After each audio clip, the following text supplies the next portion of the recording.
Good evening all. National insurance company Kochi regional office സംഘടിപ്പിക്കുന്ന knowledge update സീരീസിൻ്റെ പുതിയ ഒരു എപ്പിസോഡിലേക്ക് എല്ലാവരെയും സ്വാഗതം ചെയ്യുന്നു. ഇന്ന് ഞാനിവിടെ പറയുന്നത് മറൈൻ കാർഗോ ഇൻഷുറൻസിനെ കുറിച്ചാണ്. നമുക്കെല്ലാവർക്കും അറിയാവുന്നതുപോലെ തന്നെ മറൈൻ ഇൻഷുറൻസ് ഹൾ ഇൻഷുറൻസ് എന്നും കാർഗോ ഇൻഷുറൻസ് എന്നും അടിസ്ഥാനപരമായി രണ്ടായി തിരിച്ചിരിക്കുന്നു. ഹൾ ഇൻഷുറൻസ് എന്നുള്ളത് കപ്പലിൻ്റെ ചട്ടക്കൂടിനെയും അഥവാ ഏതൊരു വെസൽ ജലയാനത്തിൻ്റെ ചട്ടക്കൂടിനെയും കവർ ചെയ്യുന്ന പോളിസിയാണ് ഹൾ ഇൻഷുറൻസിൽ കൊടുക്കുന്നത്. എന്നാൽ അതിൽ കൊണ്ടുപോകുന്ന കാർഗോയ്ക്ക് കൊടുക്കുന്ന ഇൻഷുറൻസ് ആണ് അല്ലെങ്കിൽ കവറേജ് ആണ് മറൈൻ കാർഗോ ഇൻഷുറൻസിൻ്റെ പരിധിയിൽ വരുന്നത്. കപ്പലിൽ മാത്രമല്ല, കരയിലൂടെ ആകട്ടെ അല്ലെങ്കിൽ ബൈ റെയിൽ ആകട്ടെ ബൈ എയർ ആകട്ടെ, ഏതൊരു മോഡിലൂടെയും ഒരു സ്ഥലത്ത് നിന്നും വേറൊരു സ്ഥലത്തേക്ക് ക്യാരി ചെയ്യപ്പെടുന്ന കാർഗോയ്ക്ക് കൊടുക്കുന്ന കവറേജ് ആണ് മറൈൻ കാർഗോ ഇൻഷുറൻസിന്റെ പരിധി വരുന്നത്. ഇനി നമുക്ക് മറൈൻ കാർഗോ ഇൻഷുറൻസിനെ കുറിച്ച് കൂടുതൽ പരിചയപ്പെടാം. ആദ്യമായി നമുക്ക് മറൈൻ കാർഗോ ഇൻഷുറൻസിലെ ചില അടിസ്ഥാന ആശയങ്ങളെ പരിചയപ്പെടാം. ആദ്യമായി തന്നെ മറൈൻ കാർഗോ എന്നുള്ള ഒരു വാക്കുകൊണ്ട് ഇൻഷുറൻസിൽ എന്താണ് അർത്ഥമാക്കുന്നത് എന്നുള്ളതാണ്. മറൈൻ എന്നുള്ള വാക്ക് കേൾക്കുമ്പോൾ കടലുമായിട്ട് ബന്ധപ്പെട്ടത് എന്നുള്ള ഒരു ആശയമാണ് നമ്മുടെ മനസ്സിലേക്ക് വരുന്നത്. എന്നാൽ ഇൻഷുറൻസിനെ സംബന്ധിച്ചിടത്തോളം അത് കടൽ മുഖാന്തരമോ കരയിലൂടെ ബൈ റോഡ് അല്ലെങ്കിൽ ബൈ റെയിൽ ഇതിലേതെങ്കിലും മാർഗത്തിലൂടെയോ അല്ലെങ്കിൽ ബൈ എയറോപ്ലെയിനിലൂടെയോ ഏതൊരു മാർഗത്തിലൂടെ നടക്കുന്ന ചരക്ക് നീക്കവും മറൈൻ കാർഗോ ഇൻഷുറൻസിന്റെ പരിധിയിൽ വരുന്നതാണ്. ഇത് ഏതൊരു ട്രാൻസിറ്റിനും നമുക്ക് ഇൻഷുറൻസ് കൊടുക്കാവുന്നതാണ്. ഇനി ഈ മറൈൻ കാർഗോ ഇൻഷുറൻസിൽ ഇൻട്രസ്റ്റഡ് പാർട്ടീസ്, തൽപര കക്ഷികൾ എന്ന് പറഞ്ഞാൽ ഇതുമായിട്ട് ബന്ധപ്പെട്ടിരിക്കുന്ന ആൾക്കാർ ആരൊക്കെയാണെന്നുള്ളതാണ്. സാധാരണഗതിയിൽ ഒരു മറൈൻ കാർഗോ മൂവ്മെന്റ്, ഞാൻ മറൈൻ കാർഗോ മൂവ്മെന്റ് എന്നുള്ളത് കാർഗോ മൂവ്മെന്റ് എന്ന് പറയാം. കാർഗോ മൂവ്മെന്റ് നടക്കുന്നത് ഒരു സെല്ലർ ഏതെങ്കിലും ഒരു പ്രോഡക്റ്റ് നിർമ്മിച്ച് അദ്ദേഹം വിൽക്കുകയാണ്. വിൽക്കുമ്പോൾ ഇത് വാങ്ങുന്ന ഒരാളുണ്ടാവും. അത് ആ സാധനം വിറ്റ് കഴിഞ്ഞാൽ ഈ പ്രോഡക്റ്റ് സെല്ലറിന്റെ വെയർ ഹൗസ് അഥവാ അങ്ങേരുടെ പ്രമിസസിൽ നിന്നും ബയ്യറിന്റെ പ്രമിസസിലേക്ക് കൊണ്ടുപോകുന്ന ഒരു പ്രോസസ് ഉണ്ട്. ആ ഒരു പ്രോസസ്സാണ് ഇവിടെ മറൈൻ ട്രാൻസിറ്റ്. ഈ ഒരു പ്രോസസ്സിൽ സെല്ലർ അഥവാ കൺസൈനർ അഥവാ ഈ ചരക്ക് അയക്കുന്ന ആള്, അങ്ങനെയുള്ള ആളിനെയാണ് കൺസൈനർ എന്ന് പറയുന്നത്. അത് ഈ സെല്ലർ ആയിരിക്കും കൺസൈനർ. അത് കഴിഞ്ഞ് ഈ സെല്ലർ പ്രമിസസിൽ നിന്നും ബയ്യർ പ്രമിസസിലേക്ക് കൊണ്ടുപോകുന്ന മീഡിയേറ്റ് ചെയ്യുന്ന ആളാണ് ട്രാൻസ്പോർട്ടർ. വേറെ ഏതെങ്കിലും പുറത്തുനിന്നുള്ള വാഹനമായിരിക്കും അല്ലെങ്കിൽ ഒരു ലോജിസ്റ്റിക് കമ്പനി അങ്ങനെ എന്തെങ്കിലും ആയിരിക്കും. അവരാണ് ട്രാൻസ്പോർട്ടർ. ഇനി ഇത് ബയ്യേഴ്സ് പ്രമിസസിൽ എത്തുമ്പോൾ ഇത് ബയ്യറാണ് ഈ കൺസൈൻമെന്റ് സ്വീകരിക്കുന്നത്. അദ്ദേഹത്തെ കൺസൈനി എന്നും പറയപ്പെടുന്നു. അപ്പോൾ സെല്ലറാണ് കൺസൈനർ, ഇതിനിടയ്ക്ക് ഒരു ട്രാൻസ്പോർട്ടർ എന്ന് പറയുന്ന ഒരു മീഡിയം ഉണ്ട്. അത് കഴിഞ്ഞ് ബയ്യർ അല്ലെങ്കിൽ കൺസൈനി. അപ്പോൾ ഒരു സെല്ലറിന്റെ ഗോഡൌണിൽ നിന്നും ബയ്യറിന്റെ ഗോഡൌണിലേക്കുള്ള യാത്രയാണ് നമ്മൾ ഇൻഷുർ ചെയ്യുന്നത്. ഇനി സാധാരണ വിൽക്കൽ വാങ്ങൽ ഇടപാടാണ് ഇതിനിടയ്ക്ക് നടക്കുന്നത്.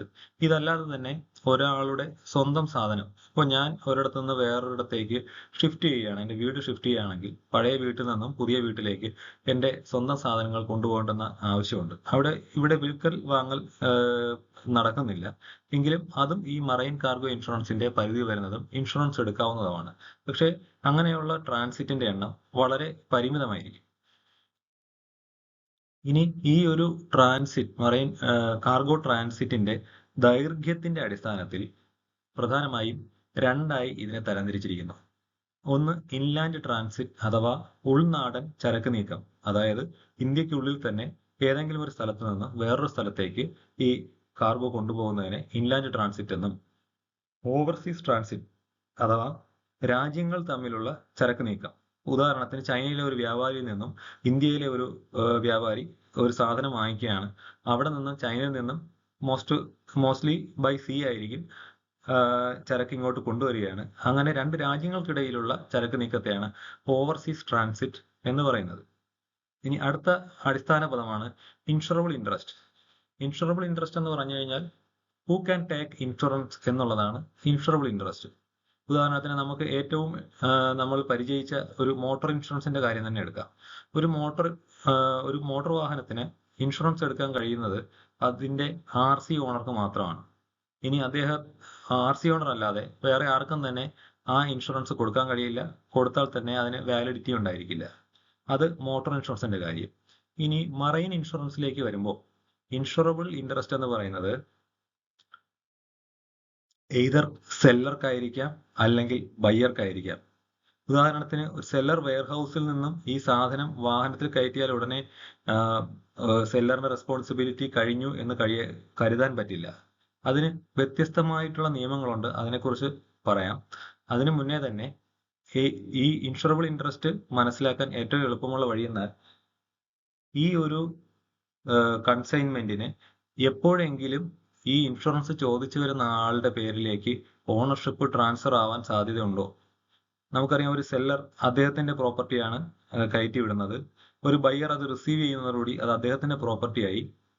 അപ്പോൾ ഒരു ട്രാൻസ്പോർട്ടർക്ക് അതിൽ ഇൻഷുറബിൾ ഇൻട്രസ്റ്റ് ഉണ്ടോ എന്നുള്ളത് ഒരു സംശയം വരും. ട്രാൻസ്പോർട്ടർക്ക് തീർച്ചയായും ഇത് സുരക്ഷിതമായി എത്തിക്കുവാനുള്ള നിയമപരമായ ബാധ്യതയുണ്ട്, അഥവാ ലീഗൽ ലയബിലിറ്റി ഉണ്ട്. ഒരിക്കലും ഇൻഷുറബിൾ ഇൻട്രസ്റ്റ് ഇല്ല. അദ്ദേഹത്തിന് ട്രാൻസ്പോർട്ടറിനുള്ളത് ലീഗൽ ലയബിലിറ്റിയാണ്. നമുക്ക് നേരത്തെ പറഞ്ഞതുപോലെ ചിന്തിച്ചാൽ തന്നെ ഈ ഒരു കാർഗോയുടെ ഉടമസ്ഥാവകാശം ഒരിക്കലും ഒരു ട്രാൻസ്പോർട്ടറുടെ പേരിലേക്ക് മാറ്റപ്പെടുന്നില്ല, അഥവാ അങ്ങനെ വരും എന്ന് സങ്കല്പിക്കാൻ തരമില്ല. അതുകൊണ്ട് തന്നെ ഒരു ട്രാൻസ്പോർട്ടർക്ക് ഒരിക്കലും നമ്മൾ മറൈൻ ഇൻഷുറൻസ് കൊടുക്കരുത്. ഒരു ലോജിസ്റ്റിക് കമ്പനി വന്ന് മറൈൻ ഇൻഷുറൻസ് ചോദിച്ചാൽ അവരുടെ സ്വന്തം പേരിലുള്ള കാർഗോ അല്ലെങ്കിൽ അവർ സാധാരണഗതിയിൽ ലോജിസ്റ്റിക് കമ്പനി ലോജിസ്റ്റിക് ആക്ടിവിറ്റീസിലായിരിക്കും, അവർക്ക് മറൈൻ ഇൻഷുറൻസ് കൊടുക്കാൻ പാടുള്ളതല്ല. ഇനി ഇൻകോട്ടേം എന്നുള്ള പദം കൊണ്ട് ഉദ്ദേശിക്കുന്നത് ഇത് ഒരു മറൈൻ ഇൻഷുറൻസിൽ ഏറ്റവും പ്രധാനപ്പെട്ട ഇൻഷുറബിൾ ഇൻട്രസ്റ്റ് നിശ്ചയിക്കുന്ന അടിസ്ഥാന പദമാണ്. ഇത് കുറച്ച് സാങ്കേതികമായിട്ടുള്ള ഒരു പദമാണ്. ഇതിനെക്കുറിച്ച് ഒരു ആമുഖം പറഞ്ഞ ശേഷം അതിന്റെ പ്രാധാന്യം ഞാൻ വ്യക്തമാക്കാം. ഇത് ഡ്രാഫ്റ്റ് ചെയ്തതും നിയമമാക്കിയതും നിയമമല്ല, പക്ഷെ ഇത് എല്ലാ അന്താരാഷ്ട്ര കപ്പൽ ചരക്ക് അന്താരാഷ്ട്ര ഗതാഗതങ്ങളിലും ബൈ എയർ ആവട്ടെ ബൈ സീ ആവട്ടെ ഈ ഒരു ഇൻകോട്ടേം അനുസരിച്ചിട്ടാണ് ബയ്യറുടെയും സെല്ലറുടെയും റെസ്പോൺസിബിലിറ്റി തീരുമാനിക്കുന്നത്. അല്ലാതെ സെല്ലറുടെ വെയർഹൗസിൽ നിന്ന് എടുത്തു കഴിഞ്ഞാൽ ഉടനെ തന്നെ ബയ്യറുടെ റെസ്പോൺസിബിലിറ്റി ആവുന്നില്ല. അപ്പോൾ ഈ ഒരു ഇൻകോട്ടേം ഡ്രാഫ്റ്റ് ചെയ്തിരിക്കുന്നത് ഇന്റർനാഷണൽ ചേംബർ ഓഫ് കൊമേഴ്സ് ആണ്. നമുക്കെല്ലാവർക്കും പരിചയമുള്ള ഒരു വാക്കാണ് ഇന്റർനാഷണൽ ചേംബർ ഓഫ് കൊമേഴ്സ് എന്നുള്ള ഒരു ഓർഗനൈസേഷൻ. അതായത് രാജ്യങ്ങൾ തമ്മിലുള്ള കച്ചവടങ്ങൾ കൂടുതൽ സുഗമമാക്കുന്നതിനായി അന്താരാഷ്ട്ര തലത്തിൽ രൂപവൽക്കരിക്കപ്പെട്ട ഒരു ഓർഗനൈസേഷനാണ് ഇന്റർനാഷണൽ ചേംബർ ഓഫ് കൊമേഴ്സ്. അവര് ഈ ഒരു സുഗമമായ വ്യാപാരം നടത്തുന്നതിനാവശ്യമായിട്ടുള്ള നിയമനിർമ്മാണം, അതിനുള്ള പല ആക്ടിവിറ്റീസും ചെയ്തു വരുന്നൊരു ഓർഗനൈസേഷനാണ്. അവരാണ് ഇൻകോട്ടേം പുറത്തിറക്കിയിരിക്കുന്നത്. അപ്പോൾ നമുക്ക് സ്വാഭാവികമായും സംശയം തോന്നാം, ഒരു മറൈൻ കാർഗോ ഇൻഷുറൻസിന് വേണ്ടി ഒരു ക്ലയന്റ് സമീപിക്കുമ്പോൾ അത് കൊടുക്കുന്നതിന് ഇത്രയും വലിയ ടെക്നിക്കൽ പദമൊക്കെ പഠിക്കേണ്ടെന്ന് ആവശ്യമുണ്ടോ എന്നുള്ളൊരു സംശയം തോന്നാം. ഇതിന് ഞാനൊരു ചെറിയ 2 ഉദാഹരണങ്ങൾ പറയാം. അതായത് ഇപ്പോൾ ഞാൻ എൻ്റെ വീട്ടിലെ ആവശ്യത്തിനായി ഒരു കടയിൽ പോയി ഒരു ഫ്രിഡ്ജ് വാങ്ങുകയാണ്. കടയിൽ പോയി ഫ്രിഡ്ജ് വാങ്ങി, ഞാൻ നോക്കി, എനിക്കത് ഇഷ്ടപ്പെട്ടു, വാങ്ങാമെന്ന് ഓക്കെ പറഞ്ഞു. അത് കഴിഞ്ഞ് എൻ്റെ പേരിൽ കടക്കാരൻ ഇൻവോയ്സ് റൈസ് ചെയ്യുന്നു, ഞാൻ അതിന്റെ പൈസ കൊടുക്കുന്നു. അപ്പോൾ ആ ഫ്രിഡ്ജ് എൻ്റെതായി കഴിഞ്ഞു. ഇനി ഞാൻ ആ ഗോഡൌണിൽ ചെന്നിട്ട് അദ്ദേഹത്തിന്റെ ഗോഡൌണിൽ ചെല്ലുമ്പോഴത്തേക്കും ആ ബില്ല് കാണിച്ചാൽ അവിടെ നിന്ന് എനിക്ക് ഫ്രിഡ്ജ് റിലീസ് ചെയ്ത് കിട്ടും. ഇനി ഞാൻ പുറത്തുനിന്നൊരു വാഹനം വിളിക്കുന്നു, ഞാൻ ആ ഫ്രിഡ്ജ് ആ വാഹനത്തിൽ എൻ്റെ കൂടെ സഹായത്തോടെ ലോഡ് ചെയ്തിട്ട് എൻ്റെ വീട്ടിലേക്ക് കൊണ്ടുവരികയാണ്. ഈ കൊണ്ടുവരുന്ന യാത്രക്കിടയിൽ എന്തെങ്കിലും അപകടത്തിൽ ഈ ഫ്രിഡ്ജിന് എന്തെങ്കിലും നാശനഷ്ടം സംഭവിച്ചാൽ അത് പൂർണ്ണമായും എൻ്റെ തന്നെ ഉത്തരവാദിത്തത്തിലായിരിക്കും. കാരണം കടയുടമ ആ വെയർഹൗസിൽ നിന്നും ആ ഒരു ഫ്രിഡ്ജ് റിലീസ് ചെയ്തപ്പോൾ അദ്ദേഹത്തിന്റെ ഉത്തരവാദിത്തം കഴിഞ്ഞു. പിന്നെ ഞാൻ തന്നെ അറേഞ്ച് ചെയ്ത എൻ്റെ സ്വന്തം റിസ്കിൽ അറേഞ്ച് ചെയ്തിട്ടുള്ള വാഹനത്തിലാണ് കൊണ്ടുവരുന്നത്.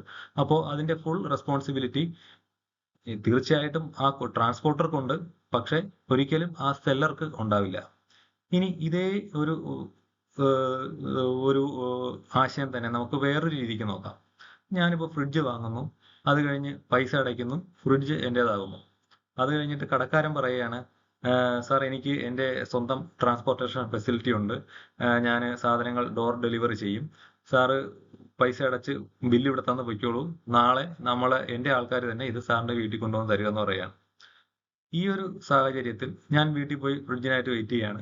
പിറ്റേ ദിവസം ഇദ്ദേഹത്തിന്റെ തന്നെ സ്റ്റാഫ് ഇദ്ദേഹത്തിന്റെ തന്നെ വാഹനത്തിൽ ഇത് കയറ്റിക്കൊണ്ട് വരുമ്പോൾ നേരത്തെ പറഞ്ഞ എക്സാക്ട്ലി സെയിം ഒരു അപകടത്തിൽ ഫ്രിഡ്ജിന് എന്തെങ്കിലും ഡാമേജ് പറ്റുകയാണ്. അങ്ങനെയുള്ള സാഹചര്യത്തിൽ വിറ്റ ആൾക്ക് യാതൊരു ഉത്തരവാദിത്വവും ഇല്ല എന്ന് പറയാൻ പറ്റുന്നില്ല. തീർച്ചയായും 100% ഉത്തരവാദിത്വവും വിറ്റ ആൾക്ക് തന്നെയാണ്. കാരണം അദ്ദേഹമാണ് ഡോർ ഡെലിവറി ഏറ്റിരുന്നത്. അത് വാക്കാലാണ് എങ്കിലും ഡോർ ഡെലിവറി ഏറ്റിരുന്നത് അദ്ദേഹമായതുകൊണ്ട് തന്നെ അതുവരെ ഡാമേജ് ഇല്ലാതെ കൊണ്ടുവരേണ്ട ഉത്തരവാദിത്വവും അദ്ദേഹത്തിന് തന്നെയാണ്. അപ്പോൾ നിസ്സാരമായിട്ടുള്ള ഈ ഒരു വിൽപ്പന വാങ്ങൽ കരാറിൽ തന്നെ ഇത്രത്തോളം ഒരു കോംപ്ലിക്കേഷൻ ഉണ്ടെന്ന് നമ്മൾ പലപ്പോഴും പെട്ടെന്ന് ചിന്തിക്കില്ല. അപ്പോൾ നമ്മുടെ രാജ്യങ്ങൾ തമ്മിലുള്ള വലിയ നിലയിലുള്ള വിൽപ്പന വാങ്ങൽ സാധാരണ ഈ ഒരു ഡാമേജ് ഇല്ലാത്തിടത്തോളം കാലം ഒരു തർക്കത്തിന്റെയോ കാര്യത്തിന്റെയോ ആവശ്യമില്ല. എന്നാൽ എന്തെങ്കിലും ഒരു കണ്ടിൻജൻസി വരുന്ന സമയത്തായിരിക്കും ഇങ്ങനെ ഒരു തർക്കവും അത് ആരുടെ ചുമതലയായിരുന്നു എന്നുള്ള ഒരു ലീഗൽ കാര്യത്തിലേക്കൊക്കെ പോകുന്നത്. അപ്പോൾ ഇന്റർനാഷണൽ ചേംബർ ഓഫ് കൊമേഴ്സ് നേരത്തെ പറഞ്ഞതുപോലെ തന്നെ അവരുടെ പ്രധാന ഉദ്ദേശം അന്താരാഷ്ട്ര തലത്തിലുള്ള വ്യാപാരം സുഗമമാക്കുക എന്നുള്ളതാണ്, നിയമവ്യവഹാരങ്ങൾ കുറയ്ക്കുക എന്നുള്ളതാണ്, തർക്കങ്ങൾ കുറയ്ക്കുക എന്നുള്ളതാണ്. അതുകൊണ്ടാണ് അവർ ഇൻകോട്ടയം എന്ന് പറയുന്ന അടിസ്ഥാനപരമായ പദം, അതിനെക്കുറിച്ച് ഞാൻ കൂടുതൽ അടുത്ത സ്ലൈഡിൽ വിവരിക്കുമ്പോൾ നിങ്ങൾക്ക് അതിന്റെ പ്രാധാന്യം കുറച്ചുകൂടി മനസ്സിലാവും. ഇനി ഇൻകോട്ടയമിനെ കുറിച്ച് കുറച്ചുകൂടെ കാര്യങ്ങൾ പരിചയപ്പെടാൻ വേണ്ടിയിട്ടാണ്. ഇൻകോട്ടയം ഡ്രാഫ്റ്റ് ചെയ്തതും പബ്ലിഷ് ചെയ്തതും ഇന്റർനാഷണൽ ചേംബർ ഓഫ് കൊമേഴ്സ് ആണെന്ന് പറഞ്ഞു. ഇതിന്റെ പ്രത്യേകത ഇതൊരു ഗ്ലോബലി റെക്കഗ്നൈസ്ഡ് ട്രേഡ് റൂൾസ് ആണ്. എല്ലാ രാജ്യങ്ങളും ഇത് ഒരുപോലെ അംഗീകരിക്കുന്ന ട്രേഡ് റൂൾസ് ആണ്. അതുകൊണ്ട് തന്നെ രണ്ട് രാജ്യങ്ങളിലുള്ള രണ്ട് വ്യാപാരികൾ തമ്മിൽ വ്യാപാര ഇടപെടൽ നടത്തി ഒരു കാർഗോ ട്രാൻസിറ്റ് ചെയ്യുമ്പോൾ ഈ ഒരു റൂള് അതിൽ എവിടെയെങ്കിലും പറഞ്ഞിട്ടുണ്ടെങ്കിൽ, എവിടെയാണ് പറഞ്ഞിട്ടുള്ളത് എന്ന് പറഞ്ഞാൽ പ്രധാനമായും അത് ഞാനിപ്പോൾ നേരത്തെ തന്നെ പറഞ്ഞേക്കാം, പ്രധാനമായും അവരുടെ ഇൻവോയ്സിൽ, സെയിൽ ഇൻവോയ്സിൽ പറയുന്നുണ്ടാവും. പിന്നെ ഒരു സെയിൽ കോൺട്രാക്ട് ഉണ്ടാവും. സാധാരണ എല്ലാ രണ്ട് വ്യാപാരികൾ തമ്മിലുള്ള ഇടപാടിൽ ഒരു സെയിൽ കോൺട്രാക്ട് ഉണ്ടാവും. അതിലെല്ലാം വ്യക്തമായി പറയുന്നുണ്ടാവും. അതിന്റെ കൂട്ടത്തിലും ഈ ഇൻകോട്ടയം പറയുന്നുണ്ടാവും. മിക്കവാറും ഒരു ഇൻവോയ്സ് ജനറേറ്റ് ചെയ്യുമ്പോൾ ഒരു ഇന്റർനാഷണൽ ട്രാൻസിറ്റിന് വേണ്ടിയിട്ട് ഒരു ഇന്റർനാഷണൽ ഒരു കച്ചവടത്തിൽ ഒരു ഇൻവോയ്സ് ജനറേറ്റ് ചെയ്യുമ്പോൾ അതിലെവിടെയെങ്കിലും ഈ 3 ലെറ്റർ ഇൻകോട്ടയം നമുക്ക് ഉണ്ടാവും. ഇതിന്റെ പ്രയോജനം it defines the responsibilities of buyers and sellers in shipping goods. ബയ്യറിന്റെയും സെല്ലറിന്റെയും റെസ്പോൺസിബിലിറ്റി എന്താണ്? അവർക്ക് റെസ്പോൺസിബിലിറ്റി ഗുഡ്സ് സുരക്ഷിതമായി എത്തിക്കുന്നതാണ് അവരുടെ റെസ്പോൺസിബിലിറ്റി. അതിൽ സെല്ലർക്ക് ഏതുവരെയാണ് റെസ്പോൺസിബിലിറ്റി, ബയ്യർക്ക് ഏത് മുതലാണ് റെസ്പോൺസിബിലിറ്റി എന്നുള്ള കാര്യങ്ങൾ കൃത്യമായി പറയുന്നു. പിന്നെ ആര് ട്രാൻസ്പോർട്ടേഷന് പൈസ അടയ്ക്കും, പിന്നെ ഇൻഷുറൻസിന് ആര് പൈസ കൊടുക്കും, കസ്റ്റം ഡ്യൂട്ടീസ് ആരടയ്ക്കും. ഇതൊക്കെ പറയുമ്പോഴത്തേക്കും നമ്മളൊരു ഇന്റർനാഷണൽ കാർഗോ മൂവ്മെന്റിൽ ഏതൊക്കെ ഘട്ടങ്ങൾ അടങ്ങിയിരിക്കുമെന്ന് മനസ്സിലാക്കുന്നത് നമുക്കിത് കൂടുതൽ മനസ്സിലാക്കാൻ സഹായകമായിരിക്കും. അത് തൊട്ടടുത്ത സ്ലൈഡിൽ ഞാൻ പറഞ്ഞു തരാം. ഇനി ഇതിന്റെ മറ്റൊരു പ്രയോജനം, it prevent disputes in international and domestic trade. International ട്രേഡിന് മാത്രമാണ് ഇത് ഉപയോഗിക്കുന്നതെന്ന് കരുതണ്ട. ഇന്ത്യക്കകത്തുള്ള ഡൊമസ്റ്റിക് ട്രേഡിനും ഈ ഇൻകോട്ടയം സാധാരണ വലിയ വലിയ വ്യാപാരങ്ങളിൽ ആ ഇൻകോട്ടയം അവരുടെ ആ ഒരു സെയിൽ കോൺട്രാക്ടിന്റെ ഭാഗമായിരിക്കും. ഇനി ഇതിന്റെ പ്രത്യേകത നേരത്തെ പറഞ്ഞ പോലെ it is A 3 letter term. 3 English അക്ഷരങ്ങൾ മാത്രമേ ഉണ്ടാവുള്ളൂ. ആ 3 ലെറ്റർ ടേമിന് ഒരു നിർവചനം ഉണ്ടാവും.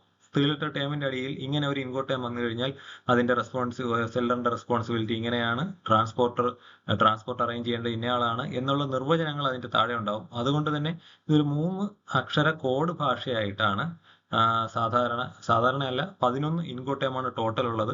ഈ 11 ഇൻകോട്ടയമും 3 ലെറ്റർ കോഡ് ഭാഷയായിട്ടാണ് ഇരിക്കുന്നത്. അത് ഓരോന്നിനും പ്രത്യേക നിർവചനമുണ്ട്. അത് വരുന്ന സ്ലൈഡിൽ നമുക്ക് നോക്കാം. ഇനി നമ്മൾ ഇപ്പോൾ പറഞ്ഞ ഈ ഇൻകോട്ടയം വ്യക്തമായി മനസ്സിലാവുന്നതിന് ഒരു അന്താരാഷ്ട്ര ചരക്ക് നീക്കത്തിൽ അതിൽ ഉൾപ്പെട്ടിരിക്കുന്ന വ്യത്യസ്ത ഘട്ടങ്ങളെക്കുറിച്ച് കൂടുതൽ മനസ്സിലാക്കേണ്ടതായിട്ടുണ്ട്. ഇപ്പൊ ഞാൻ ഇത് ഈ സ്ലൈഡിൽ കാണിച്ചിരിക്കുന്നത് ഒരു ചൈനയിൽ നിന്നും ഇന്ത്യയിലെ ഒരു വ്യാപാരി ഒരു സാധനം വാങ്ങുന്നു. അത് ചൈനയിൽ നിന്നും ഇന്ത്യയിലേക്ക് ബൈ സീ കൊണ്ടുവരുന്നതാണ്. ഈ കാണുന്നതാണ് ചൈന, ഇത്രയും സീ ആണ്. അത് കഴിഞ്ഞ് ഇന്ത്യയിലേക്ക് കൊണ്ടുവരികയാണ്. അപ്പോൾ ഇത് സെല്ലറുടെ ഗോഡൗൺ ആണ്. അവിടെ നിന്നും നമ്മൾ ഈ ബയ്യർ, ഇവിടെ ഇരിക്കുന്ന ബയ്യറുടെ ഗോഡൗൺ ഉണ്ട്. ഈ ബയ്യർ വാങ്ങുന്നത് 10 ചാക്ക് കുരുമുളകാണ്. അപ്പോൾ 10 ചാക്ക് സ്പൈസ് നമുക്കൊരിക്കലും അറിയാം, നമ്മുടെ ഷിപ്പിൽ ലോഡ് ചെയ്യുന്നത് കണ്ടെയ്നറുകളിലായിട്ടാണ് ലോഡ് ചെയ്യുന്നത്. അപ്പോൾ 10 ചാക്ക് സ്പൈസ് എന്ന് പറയുമ്പോൾ ഒരു വളരെ ചെറിയൊരു ഭാഗം മാത്രമേ ഉണ്ടാവുള്ളൂ. അപ്പോൾ ഇത് ഇദ്ദേഹം ഈ ഫ്രൈറ്റ് ഫോർവേഡേഴ്സിന്റെ കയ്യിൽ കൊടുക്കുകയാണ്. ഈ വിൽക്കുന്നയാള് ഈ ഫ്രൈറ്റ് ഫോർവേഡേഴ്സ് അഥവാ ലോജിസ്റ്റിക്സിന്റെ ആൾക്കാരെ കൊടുക്കുകയാണ്. അവരുടെ വാഹനത്തിൽ നേരെ അവരുടെ വെയർഹൗസിലേക്ക് കൊണ്ടുവരുന്നു. ലോജിസ്റ്റിക്സിന്റെ വെയർഹൗസിൽ കൊണ്ടുവന്നിട്ട് ഇത് മറ്റുള്ള പല കാർഗോകളുടെ ഒപ്പം ഒരു കണ്ടെയ്നറിലേക്ക് ലോഡ് ചെയ്യുകയാണ്. എന്നിട്ട് ഇത് ഒരു കണ്ടെയ്നർ ലോറി ഈ ഫുൾ കണ്ടെയ്നറിനെ ഇവിടെ നിന്ന് എടുത്തിട്ട് നേരെ ചൈനീസ് പോർട്ടിലേക്ക് പോവുകയാണ്.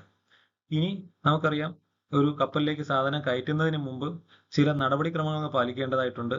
അതിലൊന്നാണ് കസ്റ്റംസ് ക്ലിയറൻസ്. അത് ഈ ചൈനീസ് പോർട്ടിൽ കസ്റ്റംസ് ക്ലിയറൻസ് എടുക്കണം. അത് കഴിഞ്ഞ് ഇതിന് ഡ്യൂട്ടി അടയ്ക്കാനുണ്ടെങ്കിൽ എക്സ്പോർട്ട് ഡ്യൂട്ടി അടയ്ക്കണം. എന്നതിന് ശേഷം മാത്രമേ ഈ കപ്പലിലേക്ക് ഈ കാർഗോ ലോഡ് ചെയ്യുള്ളൂ. ഈ കാർഗോ കപ്പലിലേക്ക് ലോഡ് ചെയ്ത ശേഷം ഇന്ത്യ ലക്ഷ്യമാക്കി നീങ്ങുകയാണ്. ഇത് കൊച്ചി തുറമുഖത്ത് എത്തിക്കഴിഞ്ഞു.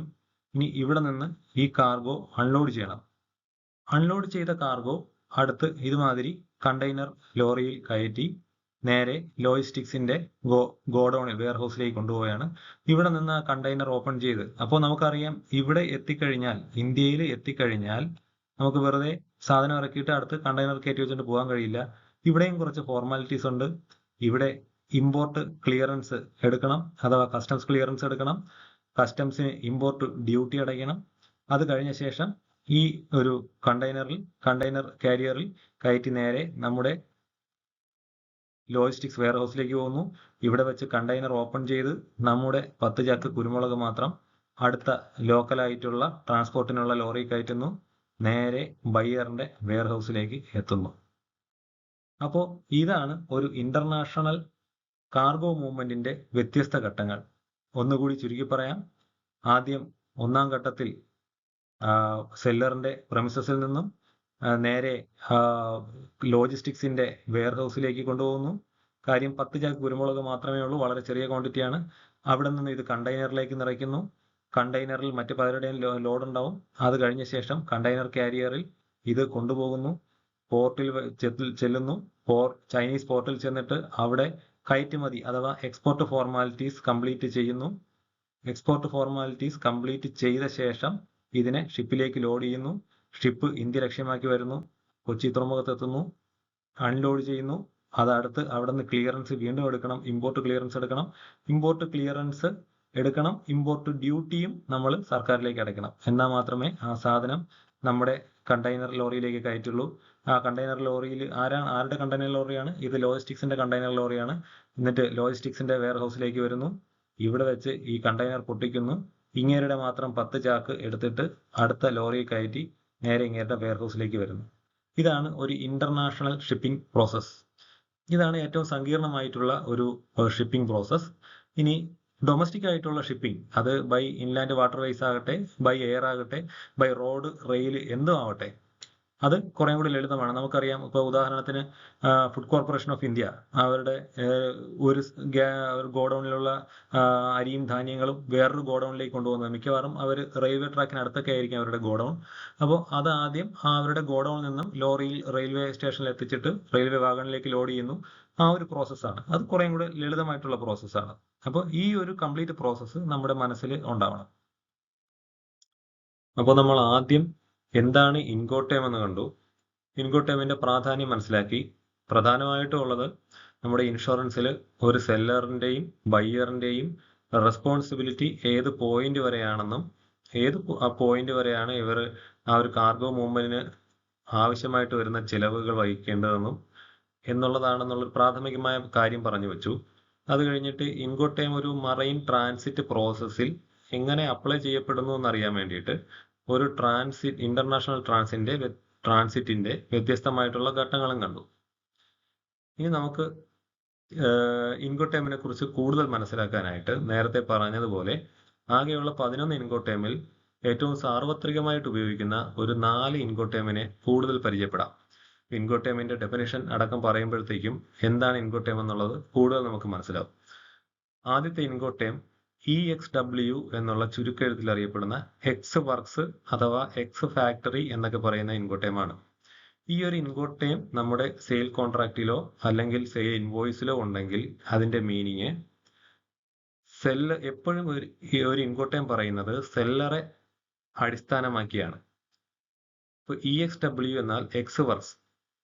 സെല്ലർ ചെയ്യേണ്ടുന്ന ഡ്യൂട്ടി, ഇവിടെ സെല്ലർ ഒരു പ്രോഡക്റ്റ് സെയിൽ ആയി കഴിഞ്ഞാൽ സെല്ലറുടെ വെയർ ഹൗസിൽ പാക്ക് ചെയ്ത് ഇത് ബയ്യർക്ക് എടുത്തുകൊണ്ട് പോകാൻ തക്കവണ്ണം ലോഡ് ചെയ്ത് അടുത്ത ക്യാരിയിങ് വെഹിക്കിളിലേക്ക് ലോഡ് ചെയ്ത് ട്രാൻസിറ്റ് ചെയ്യാൻ തക്കവണ്ണം റെഡിയാക്കി വയ്ക്കുന്ന ഒരു ജോലി മാത്രമേ സെല്ലർക്ക് ഇവിടെ ഉള്ളൂ. അത് കഴിഞ്ഞ് ആ സെല്ലറുടെ വെയർ ഹൗസിൽ നിന്നും ബയ്യറുടെ വെയർ ഹൗസ് വരെ എത്തിക്കുന്നത് വരെയുള്ള എല്ലാ ചെലവും റിസ്ക്കും ബയ്യറുടെ ഡ്യൂട്ടിയാണ്.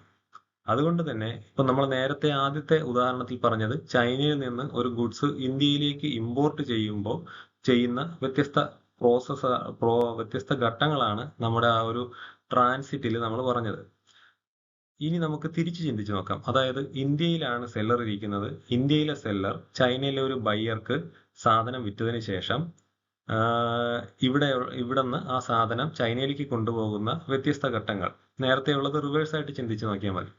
അത്തരം ഒരു സാഹചര്യത്തിൽ അവരുടെ സെയിൽ കോൺട്രാക്റ്റിൽ EXW ആണ് ഇൻകോട്ടേമെങ്കിൽ, ഇപ്പോൾ ഇവിടുത്തെ സെല്ലർ നമ്മുടെ അടുത്ത് വരികയാണ്, അവർക്ക് ഇൻഷുറൻസ് വേണം.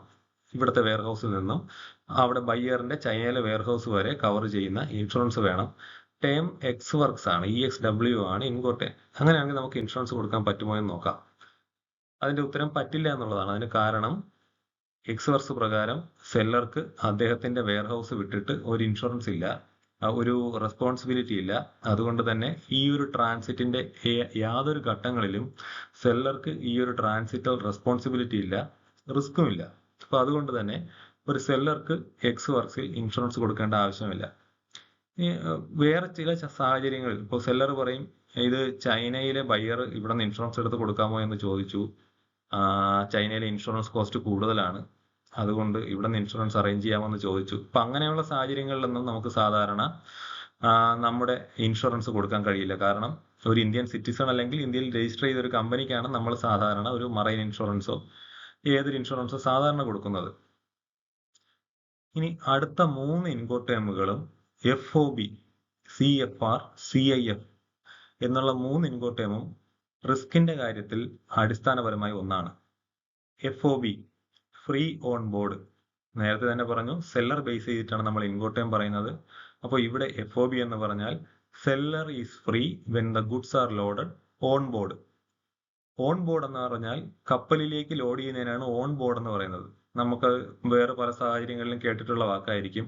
ഓൺ ബോർഡ് എന്ന് പറഞ്ഞാൽ ഒരു ഗുഡ്സ് കപ്പലിലേക്ക് ലോഡ് ചെയ്ത് കഴിഞ്ഞതിന് ശേഷമാണ് ഗുഡ്സ് ആർ ഓൺ ബോർഡ് എന്ന് പറയുന്നത്. ഫ്രീ ഓൺ ബോർഡ് എന്ന് പറഞ്ഞാൽ seller is free when the goods R loaded on board. അപ്പോൾ സെല്ലറുടെ സ്വാഭാവികമായിട്ടും ഈ സെല്ലറുടെ, ഇന്ത്യയിലുള്ള സെല്ലറുടെ റെസ്പോൺസിബിലിറ്റി കൊച്ചി പോർട്ടിലേക്ക് ആ കാർഗോ എത്തിച്ച് കപ്പലിലേക്ക് ലോഡ് ചെയ്യുന്നത് വരെയുള്ള റെസ്പോൺസിബിലിറ്റിയാണ് ഇന്ത്യയിലെ സെല്ലർക്കുള്ളത്. അപ്പൊ അത്തരം ഒരു സാഹചര്യത്തിൽ അദ്ദേഹം സ്വാഭാവികമായിട്ടും ഏതൊക്കെ ട്രാൻസിറ്റിന്റെ ഘട്ടങ്ങളാണ് അദ്ദേഹത്തിന് റിസ്ക് വരുന്നത്, ചെലവ് വരുന്നത്, ഈ സെല്ലറുടെ വെയർ ഹൗസിൽ നിന്നും പാക്ക് ചെയ്തതിനു ശേഷം ലോക്കൽ ട്രാൻസ്പോർട്ടിൽ അത് പോർട്ടിലെത്തിക്കുക, പോർട്ടിലെ ക്ലിയറൻസ് കംപ്ലീറ്റ് ചെയ്യുക, അതിനുശേഷം ഷിപ്പിലേക്ക് ലോഡ് ചെയ്യുന്നത് വരെയുള്ള റിസ്ക്കും അതുവരെയുള്ള കോസ്റ്റും, കസ്റ്റംസ് ഡ്യൂട്ടി അടയ്ക്കുക, ഇവിടുത്തെ ലാൻഡ് കൺവെയൻസ്, ഇവിടെ ഇന്ത്യയിലെ കൊച്ചിയിലെ അദ്ദേഹത്തിന്റെ സെല്ലർ വെയർ ഹൗസിൽ നിന്നും കപ്പൽ വരെ എത്തുന്നവരെയുള്ള ലാൻഡ് കൺവെയൻസിന് ഉള്ള പൈസ കൊടുക്കുക, ഇങ്ങനെ തുടങ്ങിയ ചെലവുകളൊക്കെ ഉണ്ട്. അപ്പൊ നമുക്ക് ഇങ്ങനെയുള്ളൊരു ഘട്ടത്തിൽ സെല്ലർക്ക് നമുക്ക് ഇൻഷുറൻസ് കൊടുക്കാൻ സാധിക്കുന്നത് അദ്ദേഹത്തിന്റെ വെയർ ഹൗസിൽ നിന്നും FOB പോയിന്റ് വരെയാണ്. FOB എന്ന് പോളിസിയിൽ കാണിച്ചാൽ തന്നെ അത് കാണുന്നവർക്ക് അറിയാം. FOB എന്നാൽ ഷിപ്പിൽ കയറ്റുന്നത് വരെയുള്ള റിസ്ക് ആണ്. ആ ഒരു പോയിന്റ് വരെ മാത്രമേ നമുക്ക് സെല്ലർക്ക് ഇൻഷുറൻസ് കൊടുക്കാൻ കഴിയുള്ളൂ. ഇനി CFR എന്നും CIF എന്നുള്ള മറ്റ് 2 ഇൻകോട്ടേമിലും റിസ്ക് സെല്ലർക്ക് ഈ FOBയിലെ പോലെ സെയിം ആണ്. അതായത് ഷിപ്പിൽ ലോഡ് ചെയ്ത് കഴിഞ്ഞാൽ ഈ സെല്ലർ ഫ്രീ ആയി, അദ്ദേഹത്തിന്റെ റിസ്ക് അഥവാ responsibility to carry goods safely എന്നുള്ളത് ആ ഷിപ്പിൽ ലോഡ് ചെയ്യുന്നതോടുകൂടി അവസാനിക്കുന്നു. പിന്നെ എന്താണ് വ്യത്യാസം എന്ന് നോക്കാം.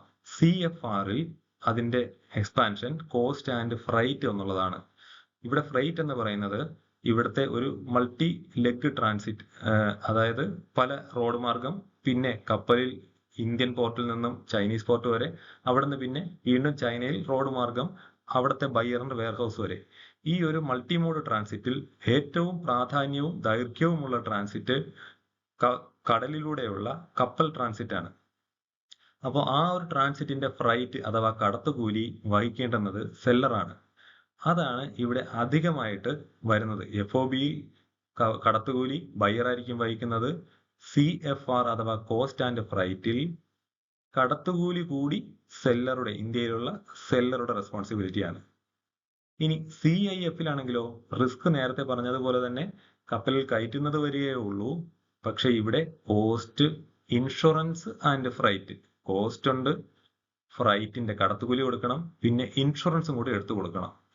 അതായത് ഇൻഷുറൻസ് നമ്മൾ സെല്ലറിന്റെ പേരിൽ തന്നെ ആയിരിക്കും എടുക്കുന്നത്, ഇന്ത്യയിലെ സെല്ലറിന്റെ പേരിൽ തന്നെ ആയിരിക്കും എടുക്കുന്നത്. പക്ഷേ ഈ കാർഗോ ചൈനീസ് പോർട്ടിൽ എത്തുന്നത് വരെയുള്ള, അൺലോഡ് ചെയ്യുന്നത് വരെയുള്ള ഇൻഷുറൻസ് എടുത്തു കൊടുക്കേണ്ടുന്ന ഉത്തരവാദിത്തം സെല്ലർക്കാണ്. എന്തിനാ അങ്ങനെ എടുത്തു കൊടുക്കുന്ന വെച്ചാൽ അത് CIF ടേംസിൽ അത് സെല്ലറുടെ ഉത്തരവാദിത്തമാണ് എന്നുള്ളത് കൊണ്ടാണ്. ഇതുവരെ നമ്മൾ കണ്ടത് ഒരു മറൈൻ കാർഗോ ഇൻഷുറൻസ് പോളിസി ആർക്കൊക്കെ കൊടുക്കാം, അതിന്റെ ഉത്തരം ഇൻഷുറബിൾ ഇൻട്രസ്റ്റ് ഉള്ള ഒരാൾക്ക് കൊടുക്കാം. പിന്നെ അത് ഏത് വരെ കൊടുക്കാം, അതിന്റെ ഉത്തരമാണ് ഇൻകോടേമിലൂടെ നമ്മൾ കണ്ടത്. ഇൻഷുറബിൾ ഇൻട്രസ്റ്റ് ഉള്ളയാൾക്ക് ഈ ട്രാൻസിറ്റിന്റെ ഏത് പോയിന്റ് വരെയാണോ റിസ്ക് ഉള്ളത് ആ പോയിന്റ് വരെ ഇൻഷുറൻസ് കൊടുക്കാം. ഇതാണ് നമ്മൾ ഇതുവരെ കണ്ടത്. ഇനി ഈ ആകെയുള്ള 11 ഇൻകോടേമിൽ ഏത് ഇൻകോടേം പ്രകാരമാണ് ഒരു സെയിൽ കോൺട്രാക്ട് സാധ്യമാകുക എന്നുള്ളത് നിർണയിക്കപ്പെടുന്ന ഒരു പ്രധാന വിഷയം ഈ സെയിൽ ചെയ്യപ്പെടുന്ന സാധനത്തിന്റെ ഡിമാൻഡാണ്. ഉദാഹരണത്തിന്, ഞാൻ ഇന്ത്യയിൽ നിന്ന് ചൈനയിലേക്ക് ഒരു സാധനം കയറ്റുമതി ചെയ്യുകയാണ്. ഞാൻ കയറ്റുമതി ചെയ്യുന്ന കമോഡിറ്റിക്ക് ഹൈ ഡിമാൻഡ് ആണെന്ന് വിചാരിക്കുക.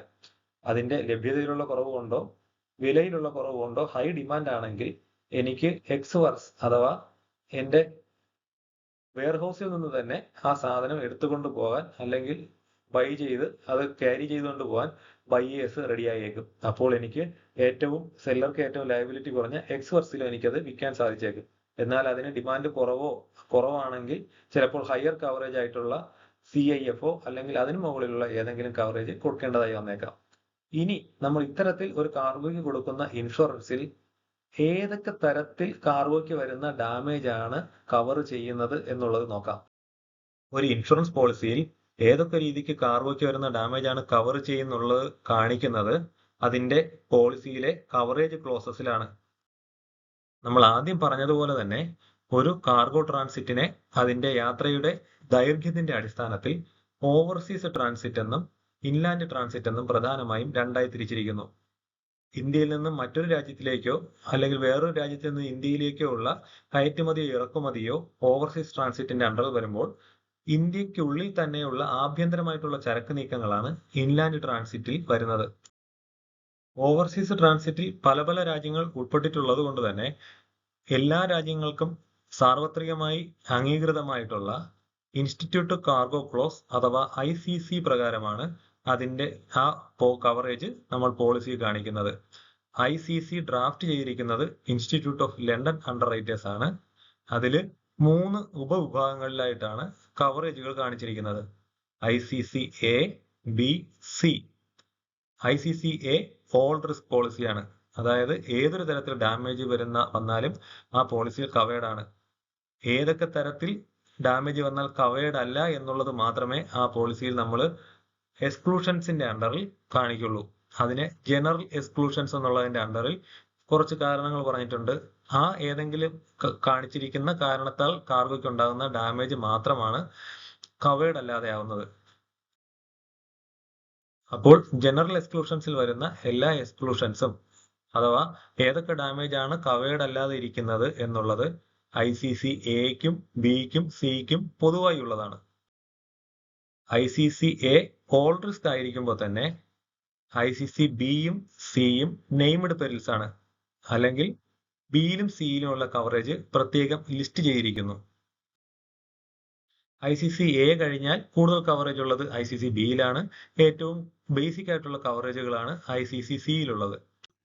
ഇവിടെ നമ്മളൊരു പ്രധാന കാര്യം ഓർക്കേണ്ടത്, തീപിടുത്തം, പൊട്ടിത്തെറി, കപ്പൽ മുങ്ങുക അല്ലെങ്കിൽ മറിയുക, അല്ലെങ്കിൽ ഈ കാർഗോ കൊണ്ടുപോകുന്ന ഏതൊരു വാഹനവും മറ്റു വാഹനങ്ങളുമായി കൂട്ടിയിടിക്കുക, അത്തരത്തിലൊക്കെ ഉണ്ടാകുന്ന ഏതൊരു കാർഗോ ഡാമേജും എയിലും ബിയിലും സിയിലും ഒരുപോലെ കവേർഡ് ആണ്. ഇനി ഇതിൽ പറഞ്ഞ ജനറൽ എക്സ്ക്ലൂഷൻസ് ഏതൊക്കെയാണെന്നൊന്ന് പൊതുവെ നോക്കാം. വിൽഫുൾ മിസ്കണ്ടക്ട്, അതായത് മനഃപൂർവ്വം ഇൻഷുർഡ് തന്നെ കാർഗോയ്ക്ക് ഡാമേജ് വരുത്തുന്ന ഏതെങ്കിലും സാഹചര്യം, പല പല സാഹചര്യങ്ങളുണ്ട്, അതിനെക്കുറിച്ച് ഞാൻ കൂടുതൽ പറയുന്നില്ല. അത്തരത്തിൽ കാർഗോയ്ക്ക് ഉണ്ടാകുന്ന damage. Ordinary leakage, liquid cargo കൊണ്ടുപോകുമ്പോൾ സാധാരണഗതിയിൽ ഓർഡിനറി ആയി കുറച്ച് ലീക്കേജ് സംഭവിച്ചേക്കാം, അത്തരത്തിൽ വരുന്ന ഡാമേജസ്. ഇൻസഫിഷ്യൻസി ഓഫ് പാക്കിംഗ്, അതായത് നമ്മൾ ഈ കാർഗോ കൊണ്ടുപോകുന്ന കാർഗോ കറക്റ്റ് ആയിട്ടല്ല പാക്ക് ചെയ്തിരിക്കുന്നതെങ്കിൽ, കാർഗോ കറക്റ്റ് ആയിട്ട് പാക്ക് ചെയ്യണം എന്നുള്ളത് ഒരു ബേസിക് ആയിട്ടുള്ള നീഡാണ്. നമ്മൾ കൊണ്ടുപോകുന്ന കാർഗോ സേഫ് ആയിട്ട് പോകുന്നതിന് വേണ്ടിയിട്ടുള്ള രീതിക്കുള്ള കവറേജും പാക്കിങ്ങും അതിന് കൊടുത്തിരിക്കണം. അത്തരത്തിൽ ഉള്ള insufficiency of packing due to delay, ഏതെങ്കിലും കാരണത്താൽ കാർഗോ എത്തിച്ചേരാനുണ്ടാവുന്ന താമസം കൊണ്ടുണ്ടാവുന്ന ഡാമേജ്. ഉദാഹരണത്തിന് പെരിഷബിൾ ആയിട്ടുള്ള ഗുഡ്സ് ഒക്കെ ആണെങ്കിൽ അങ്ങ് എത്തുമ്പോഴത്തേക്കും ചിലപ്പോൾ അഴുകി പോവുകയോ നശിച്ചു പോവുകയൊക്കെ ചെയ്തേക്കാം, അത്തരത്തിൽ വരുന്ന ഡാമേജ്. ഇൻഹറന്റ് വൈസ്, അതായത് നമ്മുടെ ഇപ്പോൾ കോൾ, കൽക്കരിയൊക്കെ ആണെങ്കിൽ അന്തരീക്ഷത്തിൽ നിന്നും ഓക്സിജൻ വലിച്ചെടുത്ത് കത്തുവാനൊക്കെ ഉള്ള ടെൻഡൻസി ഉണ്ട്, അത്തരത്തിലൊക്കെ ഉണ്ടാവുന്ന ഡാമേജ്. പിന്നെ രണ്ട് പ്രധാന എക്സ്ക്ലൂഷൻ ആണ് വാർ ആൻഡ് SRCC. വാർ എന്നാൽ യുദ്ധമാണ്, SRCC എന്നാൽ സ്ട്രൈക്ക്, റയറ്റ്, സിവിൽ കമ്മോഷൻ. ഏതെങ്കിലും സമരങ്ങൾ, തൊഴിലാളി സമരങ്ങളോ അല്ലെങ്കിൽ റയറ്റ് കലാപമോ അല്ലെങ്കിൽ വലിയ രീതിക്കുള്ള കലാപങ്ങളോ അല്ലെങ്കിൽ ടെററിസം ഒക്കെ SRCCയുടെ അണ്ടറിലാണ് വരുന്നത്. ഇതൊന്നും സാധാരണ ICC എയിലോ ബിയിലോ സിയിലോ കവേർഡ് അല്ല. എന്നാൽ നമുക്ക് ആഡോൺസ്, സാധാരണ പോളിസിയിൽ ആഡോൺസ് എടുക്കുന്നത് പോലെ അഡീഷണൽ പ്രീമിയം അടച്ചു കഴിഞ്ഞാൽ ഈ വാറും SRCCയും കവർ ആവും. അപ്പോഴും നമ്മുടെ പോളിസിയിൽ ഇൻസ്റ്റിറ്റ്യൂട്ട് വാർ ക്ലോസ് എന്ന് വയ്ക്കും, ഇൻസ്റ്റിറ്റ്യൂട്ട് SRCC ക്ലോസും കവറേജിന്റെ അണ്ടറിൽ കാണിക്കും. അങ്ങനെയാണെങ്കിൽ വാറും SRCCയും കവേർഡ് ആണ്. ഇനി ഇൻലാൻഡ് ട്രാൻസിറ്റ്, രാജ്യത്തിനകത്ത് തന്നെയുള്ള ഇൻലാൻഡ് ട്രാൻസിറ്റ്, ഇതിന്റെ കവറേജ് ഡീറ്റെയിൽസ്, എക്സ്ക്ലൂഷൻസും ഓവർസീസ് ട്രാൻസിറ്റിനുമായി ഏകദേശം സമാനമാണെങ്കിലും പ്രധാന വ്യത്യാസം വരുന്നത് ഇതിന്റെ ഡ്യൂറേഷൻ ക്ലോസിലാണ്. അതായത് നമ്മൾ പലപ്പോഴും ഒരു മറൈൻ പോളിസിയിൽ കണ്ടിട്ടുണ്ടാവും, അതിന്റെ ഫ്രം ഡേറ്റ് മാത്രമേ കാണുള്ളൂ, ടു ഡേറ്റ് കാണില്ല, ഏത് വരെയാണ് കവറേജ് എന്നുള്ളത് കാണില്ല. അതിന്റെ കാരണം ഇതിന്റെ ഡ്യൂറേഷൻ, ഈ ഒരു ട്രാൻസിറ്റിന്റെ ഡ്യൂറേഷൻ ഈ നമ്മുടെ പോളിസിയിലെ കവറേജിന്റെ അണ്ടറിൽ വരുന്ന ഡ്യൂറേഷൻ ക്ലോസ് എന്ന ഉപവിഭാഗത്തിൽ കാണിച്ചിരിക്കുന്നു എന്നുള്ളതാണ്. നമുക്ക് ഓവർസീസ് ട്രാൻസിറ്റിന് വരുന്ന പരമാവധി ഡ്യൂറേഷൻ നമ്മുടെ ഡെസ്റ്റിനേഷൻ പോർട്ടിൽ കാർഗോ അൺലോഡ് ചെയ്ത് കഴിഞ്ഞ് 60 ദിവസം കൂടെ നമുക്ക് ആ പോളിസിയിൽ കവറേജ് കിട്ടും പരമാവധി. ഇൻലാൻഡ് ട്രാൻസിറ്റ് ക്ലോസിലാണെങ്കിൽ കാർഗോ എത്തിക്കഴിഞ്ഞ് പരമാവധി കാർഗോ നമ്മുടെ ആ ഒരു ഡെസ്റ്റിനേഷൻ സിറ്റിയിൽ എത്തിക്കഴിഞ്ഞ് പരമാവധി ഒരു 7 ദിവസം കൂടെ നമുക്ക് കവറേജ് കിട്ടും. അതിനുള്ളിൽ ഇത് ഫൈനൽ വെയർ ഹൗസിൽ എത്തിയിരിക്കണം. ഇല്ലെന്നുണ്ടെങ്കിൽ ആ പർട്ടിക്കുലർ ദിവസം വരുമ്പോഴത്തേക്കും ഇതിന്റെ കവറേജ് സീസ് ആവും. ഇനി നമുക്ക് മറൈൻ പോളിസികളിലെ പ്രീമിയം റേറ്റ്സിനെ കുറിച്ച് നോക്കാം. സാധാരണ മറ്റു പോളിസികളിൽ നിന്നും വ്യത്യസ്തമായി മറൈൻ പോളിസിയിൽ മിനിമം റേറ്റ്സ് ആണ് പറയുന്നത്. അതായത് ഇതിനേക്കാൾ താഴോട്ട് പോകരുത്, തറ റേറ്റ്. അതുകൊണ്ടാണ് മറ്റ് പോളിസികൾ, മോട്ടോർ പോളിസികളിലൊക്കെ കാണുന്ന ഡിസ്കൗണ്ട് എന്ന് പറയുന്ന ഒരു ആസ്പെക്ട് നമ്മൾ ഇവിടെ കാണാത്തത്. അപ്പൊ നമുക്ക് ഓരോ കവറേജിനും പ്രത്യേകം റേറ്റ് തന്നിരിക്കുന്നു, അത് ശതമാനക്കണക്കിലാണ് തന്നിരിക്കുന്നത്. അപ്പോൾ നമ്മുടെ കവറേജ് ICC എയോ ICC ബിയോ ഇത് രണ്ടും ഓവർസീസ് ട്രാൻസിറ്റിനാണ് ഉപയോഗിക്കുന്നത്. അതല്ലെങ്കിൽ ഇൻലാൻഡ് ട്രാൻസിറ്റിന് ഉപയോഗിക്കുന്ന കവറേജായ ITC എയോ ആണ് കവറേജ് എങ്കിൽ മിനിമം റേറ്റ് 0.01% ആണ്. ഇനി ഈ ബേസ് കവറേജിനോട് കൂടി നമ്മുടെ ഓവർസീസ് ട്രാൻസിറ്റ് ആണെങ്കിൽ ഇൻസ്റ്റിറ്റ്യൂട്ട് വാർ ആൻഡ് സ്ട്രൈക്ക് ക്ലോസും കൂടെ ആഡ് ചെയ്യണമെന്ന് വിചാരിക്കുക. അങ്ങനെ ഒരു ആഡ് ഓൺ കൂടി എടുക്കുകയാണ്.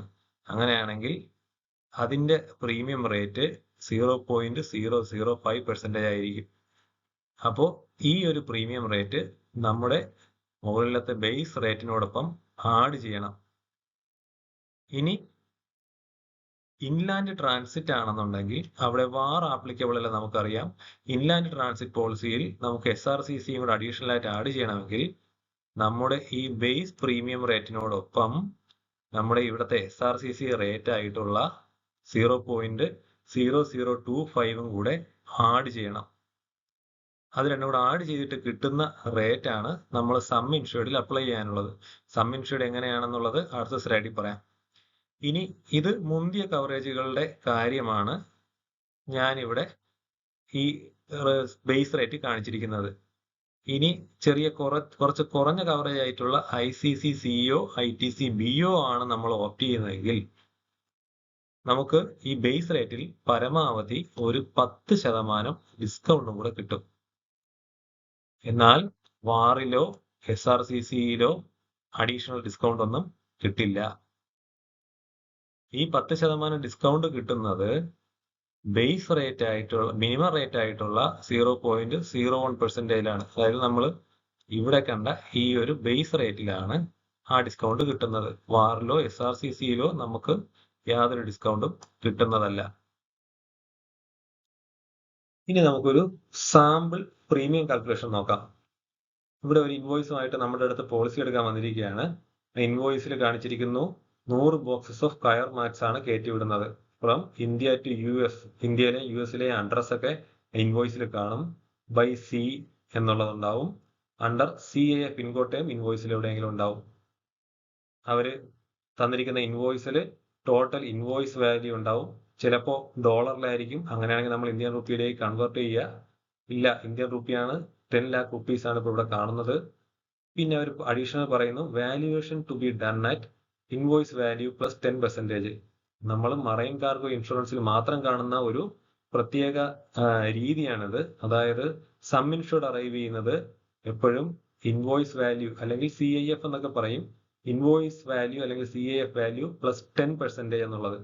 ഈ 10% ആഡ് ചെയ്യുന്നത് അഡീഷണൽ ഓവർഹെഡ് എക്സ്പെൻസോ അല്ലെങ്കിൽ അതായത് ഈ കാർഗോ കൊണ്ടുപോകുമ്പോഴത്തേക്കും ഈ ഇൻവോയ്സിൽ കാണിച്ചിട്ടില്ലാത്ത കുറച്ച് ലോഡിങ് അൺലോഡിങ് അങ്ങനെയുള്ള എക്സ്പെൻസുകൾ വരാം.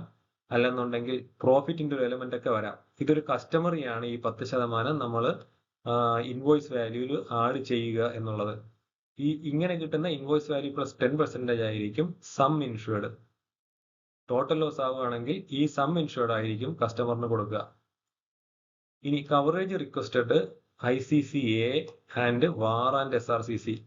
ICC-A വേണം, അതിന്റെ കൂട്ടത്തിൽ വാർ ആൻഡ് SRCC ആഡ് ഓണും വേണം. അപ്പോൾ നമുക്കറിയാം നെറ്റ് പ്രീമിയം റേറ്റ്, അതായത് ടോട്ടൽ പ്രീമിയം റേറ്റ് എന്ന് പറഞ്ഞാൽ basic premium rate plus any add on rate. ഇവിടെ basic rate 0.01, war and SRCC 0.005 ആണ്. ഇത് രണ്ടും കൂടെ ആഡ് ചെയ്യുമ്പോഴുള്ള നെറ്റ് റേറ്റ് 0.015% ആണ്. ഇനി ഈ റേറ്റ് സം ഇൻഷുർഡിൽ അപ്ലൈ ചെയ്യാണ് ചെയ്യുന്നത്. സം ഇൻഷുർഡ് നേരത്തെ പറഞ്ഞതുപോലെ ഇൻവോയ്സ് വാല്യൂ പ്ലസ് 10% ആയിട്ടുള്ള 11 lakh ആണ്. ഇനി 11 lakhൽ ഈ പ്രീമിയം റേറ്റ് അപ്ലൈ ചെയ്യുമ്പോൾ നമുക്ക് കിട്ടുന്നത് 11 lakh ഇൻറ്റു പ്രീമിയം റേറ്റ് ആയിട്ടുള്ള 0.015/100 ഈസ് ഈക്വൽ ടു 165 rupees. ഇതിന്റെ കൂട്ടത്തിൽ GST ഉണ്ട്, അഡീഷണൽ സ്റ്റാമ്പ് ഡ്യൂട്ടി ഉണ്ട്. സ്റ്റാമ്പ് ഡ്യൂട്ടി റിക്കവറബിൾ സ്റ്റാമ്പ് ഡ്യൂട്ടിയാണ്, അതായത് ഇൻഷുർഡിന്റെ നമുക്ക് റിക്കവർ ചെയ്യാൻ പറ്റും. ഇത് കാൽക്കുലേറ്റ് ചെയ്യുന്നത് നമ്മുടെ ഓവർസീസ് ട്രാൻസിറ്റ് ആണെങ്കിൽ മറൈൻ ടോട്ടൽ റേറ്റ്, അതായത് നെറ്റ് റേറ്റ് 0.125% മുകളിലാണ് നമ്മൾ ചാർജ് ചെയ്തിരിക്കുന്നെങ്കിൽ ഓരോ 30,000 രൂപ സം ഇൻഷുർഡിനും 1 രൂപ വെച്ചിട്ട് നമ്മൾ സ്റ്റാമ്പ് ഡ്യൂട്ടി കാൽക്കുലേറ്റ് ചെയ്യണം. ഇങ്ങനെ അല്ലാത്ത പക്ഷം 50 പൈസ 1 രൂപ അങ്ങനെയൊക്കെയാണ് സ്റ്റാൻഡേർഡ് ആയിട്ട് സ്റ്റാമ്പ് ഡ്യൂട്ടി വരുന്നത്. ഇതാണ് ഒരു പ്രീമിയം കാൽക്കുലേഷന്റെ ഒരു ബേസിക് പ്രീമിയം കാൽക്കുലേഷൻ. നമ്മളിപ്പോൾ ഇവിടെ ചെയ്ത സാമ്പിൾ പ്രീമിയം കാൽക്കുലേഷനിൽ ഉപയോഗിച്ചത് ഏറ്റവും മിനിമം ബേസിക് പ്രീമിയം റേറ്റ് ആയ 0.01% ആണ്. എന്നാൽ നമുക്ക് എല്ലാ സാഹചര്യത്തിലും അത് ഉപയോഗിക്കാൻ പറ്റുമോ, അഥവാ ഏതൊക്കെ സാഹചര്യത്തിലാണ് ഈ മിനിമം റേറ്റ് ഉപയോഗിക്കാൻ പറ്റുന്നതെന്ന് നോക്കാം. മിനിമം റേറ്റ് ഉപയോഗിക്കുന്നത് ഏറ്റവും സുരക്ഷിതമായിട്ടുള്ള റിസ്ക് ഏറ്റവും കുറഞ്ഞ കാർഗോ ട്രാൻസിറ്റിലാണ് ഉപയോഗിക്കുന്നത്. എന്നാൽ പല പല സാഹചര്യങ്ങൾ കൊണ്ട് തന്നെ ഈ നമ്മുടെ ഈ കാർഗോ ട്രാൻസിറ്റിന്റെ റിസ്ക് വേരി ചെയ്തിരിക്കും. അതിൽ ചില ഉദാഹരണങ്ങൾ നമുക്ക് നോക്കാം. അതിലൊന്ന് നേച്ചർ ഓഫ് കാർഗോ, അഥവാ കൊണ്ടുപോകുന്ന കാർഗോയുടെ സ്വഭാവം. ഉദാഹരണത്തിന് നമ്മൾ കോട്ടൺ ബെയിൽസ് അഥവാ പഞ്ഞിയുടെ കെട്ടുകളാണ് ഒരു ലോറിയിൽ ഒരു സ്ഥലത്ത് നിന്നും വേറൊരു സ്ഥലത്തേക്ക് റോഡിലൂടെ കൊണ്ടുപോകുന്നത് വിചാരിക്കുക. അപ്പോൾ ഇതിന് ജെർക്കിലൂടെയോ അഥവാ ഇനി വാഹനം ആക്സിഡന്റിൽ പെട്ടാലോ ഒക്കെ ഡാമേജ് വരാനുള്ള സാധ്യത കുറവായിരിക്കും. എന്നാൽ ഈ പഞ്ഞിയുടെ സ്ഥാനത്ത് നമ്മൾ സെയിം റൂട്ടിൽ ഗ്ലാസ് ആർട്ടിക്കിൾസ് ആണ് കൊണ്ടുപോകുന്നതെങ്കിൽ ജെർക്കിലൂടെയോ ചെറിയ ആക്സിഡന്റിലൊക്കെ സംഭവിച്ചാലോ ഡാമേജ് വരാനുള്ള സാധ്യത വളരെ കൂടുതലായിരിക്കും. അപ്പോൾ ഈ ഗ്ലാസ് ആർട്ടിക്കിൾസിന് താരതമ്യേന ഹൈ റേറ്റിലായിരിക്കും പ്രീമിയം ചാർജ് ചെയ്യുന്നത്. ഇനി വേറൊരു ഘടകമാണ് ഡിസ്റ്റൻസ് ഓഫ് ജേണി. നമുക്കറിയാം ഓവർസീസ് ട്രാൻസിറ്റിൽ കപ്പൽ യാത്രയുണ്ട്, പിന്നെ ലാൻഡ് കൺവെയൻസ് ഉണ്ട്. വളരെ ദൂരം ഡെസ്റ്റിനേഷൻ പോയിന്റിലേക്ക് കൂടുതലാണ്. അപ്പോൾ ദൂരം കൂടുന്തോറും സ്വാഭാവികമായും ആക്സിഡന്റിനുള്ള ചാൻസും കൂടും. ഇനി വേറൊരു ഒന്നാണ് കണ്ടീഷൻ ഓഫ് വെസൽ. കൊണ്ടുപോകുന്ന കപ്പല് നല്ല കണ്ടീഷനിലുള്ളതാണോ? ലൈനർ, ട്രാംസ് എന്നൊക്കെ രീതിയിലുള്ള പലതരത്തിലുള്ള വെസൽസ് ഉണ്ട്. അപ്പോൾ ലൈനർ ആണെങ്കിൽ താരതമ്യേന സുരക്ഷിതമാണ്, ട്രാം ആണെങ്കിൽ സുരക്ഷിതത്വം താരതമ്യേന കുറവായിരിക്കും. അതൊക്കെ മനസ്സിലാക്കാൻ കുറച്ച് ബുദ്ധിമുട്ടുള്ള ഘടകങ്ങളാണ്. പിന്നെ ഉള്ളത് വെതർ കണ്ടീഷൻസ്. നമ്മൾ ഈ നേരത്തെ തന്നെ പറഞ്ഞു കോട്ടൺ ബെയിൽസ് ലോറിയിൽ കൊണ്ടുപോകുന്നത് സുരക്ഷിതമാണ് എന്ന് പറഞ്ഞു. എന്നാൽ നല്ല മഴയും കാറ്റുമുള്ള ഒരു സാഹചര്യത്തിലാണ്, ഒരു മൺസൂൺ സീസണിലാണ് നമ്മൾ ഇൻലാൻഡ് ട്രാൻസിറ്റിൽ തന്നെ ഈ കോട്ടൺ ബെയിൽസ് കൊണ്ടുപോകുന്നതെങ്കിൽ ക്ലോസ്ഡ് ആയിട്ടുള്ള വണ്ടിയാണെങ്കിൽ പോലും കാറ്റത്തും മഴയത്തും ഈ വണ്ടിക്കുള്ളിലേക്ക് വെള്ളം ഇറങ്ങി ഈ കോട്ടൺ ബെയിൽസ് ഡാമേജ് ആവാനുള്ള സാധ്യതയുണ്ട്. അപ്പോൾ വെതർ കണ്ടീഷൻസ് മറൈൻ റേറ്റിനെ സ്വാധീനിക്കും. ഇനി പ്രീവിയസ് ക്ലെയിം എക്സ്പീരിയൻസ്. താരതമ്യേന സുരക്ഷിതമായിരുന്ന ഒരു ഗുഡ്സ് ആയിരുന്നിട്ട് കൂടി ഒരു ക്ലയന്റിന്റെ നിന്ന് റിപ്പീറ്റഡ് ആയിട്ട് ക്ലെയിം വന്നുകൊണ്ടിരിക്കുകയാണെങ്കിൽ നമ്മൾ ഒന്നുകിൽ പോളിസി കൊടുക്കുന്നത് സ്റ്റോപ്പ് ചെയ്യുക, അല്ലെങ്കിൽ പ്രീമിയം റേറ്റ് റീചെക്ക് ചെയ്ത് അഡീക്വേറ്റ് ആയിട്ട് ഹൈക്ക് ചെയ്യുക. ഇനി മറ്റൊരു പ്രധാന ഘടകമാണ് moral Hazard of the client. Insurance നമുക്കറിയാം ഒരു പ്രൊട്ടക്ഷനുള്ള ഉപാധിയാണ്. എന്നാൽ ചില ക്ലയൻസ് എങ്കിലും ഇതിനെ ലാഭം ഉണ്ടാക്കാനുള്ള ഒരു ഉപാധിയായിട്ട് കാണും. അവരെടുക്കുന്ന പോളിസിയിൽ ചിലപ്പോൾ ക്ലെയിമുകൾ പെരുപ്പിച്ച് കാണിച്ചോ അല്ലെന്നുണ്ടെങ്കിൽ ഇല്ലാത്ത അപകടം ഉണ്ടായതായിട്ട് കാണിച്ചോ ഒക്കെ അവര് ഇൻഷുറൻസ് തുക നേടിയെടുക്കാൻ വേണ്ടി ശ്രമിക്കും. ഇതൊക്കെ മറൈൻ റേറ്റിനെ സ്വാധീനിക്കും, മറൈൻ പോളിസി കൊടുക്കണോ വേണ്ടയോ എന്നുള്ള ഡിസിഷനെ സ്വാധീനിക്കുന്ന ഘടകങ്ങളാണ്. ഇനി നമുക്ക് ചില സാമ്പിൾ കാർഗോ ടൈപ്സും അതിന് ഉപയോഗിക്കാവുന്ന ഗൈഡ് റേറ്റ്സും എന്തൊക്കെയാണെന്ന് നോക്കാം.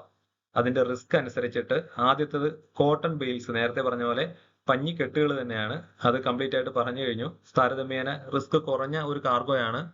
അതിന് യാത്രയുടെ ദൈർഘ്യമോ കാലാവസ്ഥാ സ്വഭാവമോ അനുസരിച്ചിട്ട് 0.02% മുതൽ 0.05% വരെയൊക്കെ ITC, അത് ഇൻലാൻഡ് മാത്രം, ബൈ ലാൻഡ് കൺവെയൻസ് മാത്രമാണെങ്കിൽ നമുക്ക് ആ ചെറിയ റേറ്റിനൊക്കെ പോളിസി കൊടുക്കാം.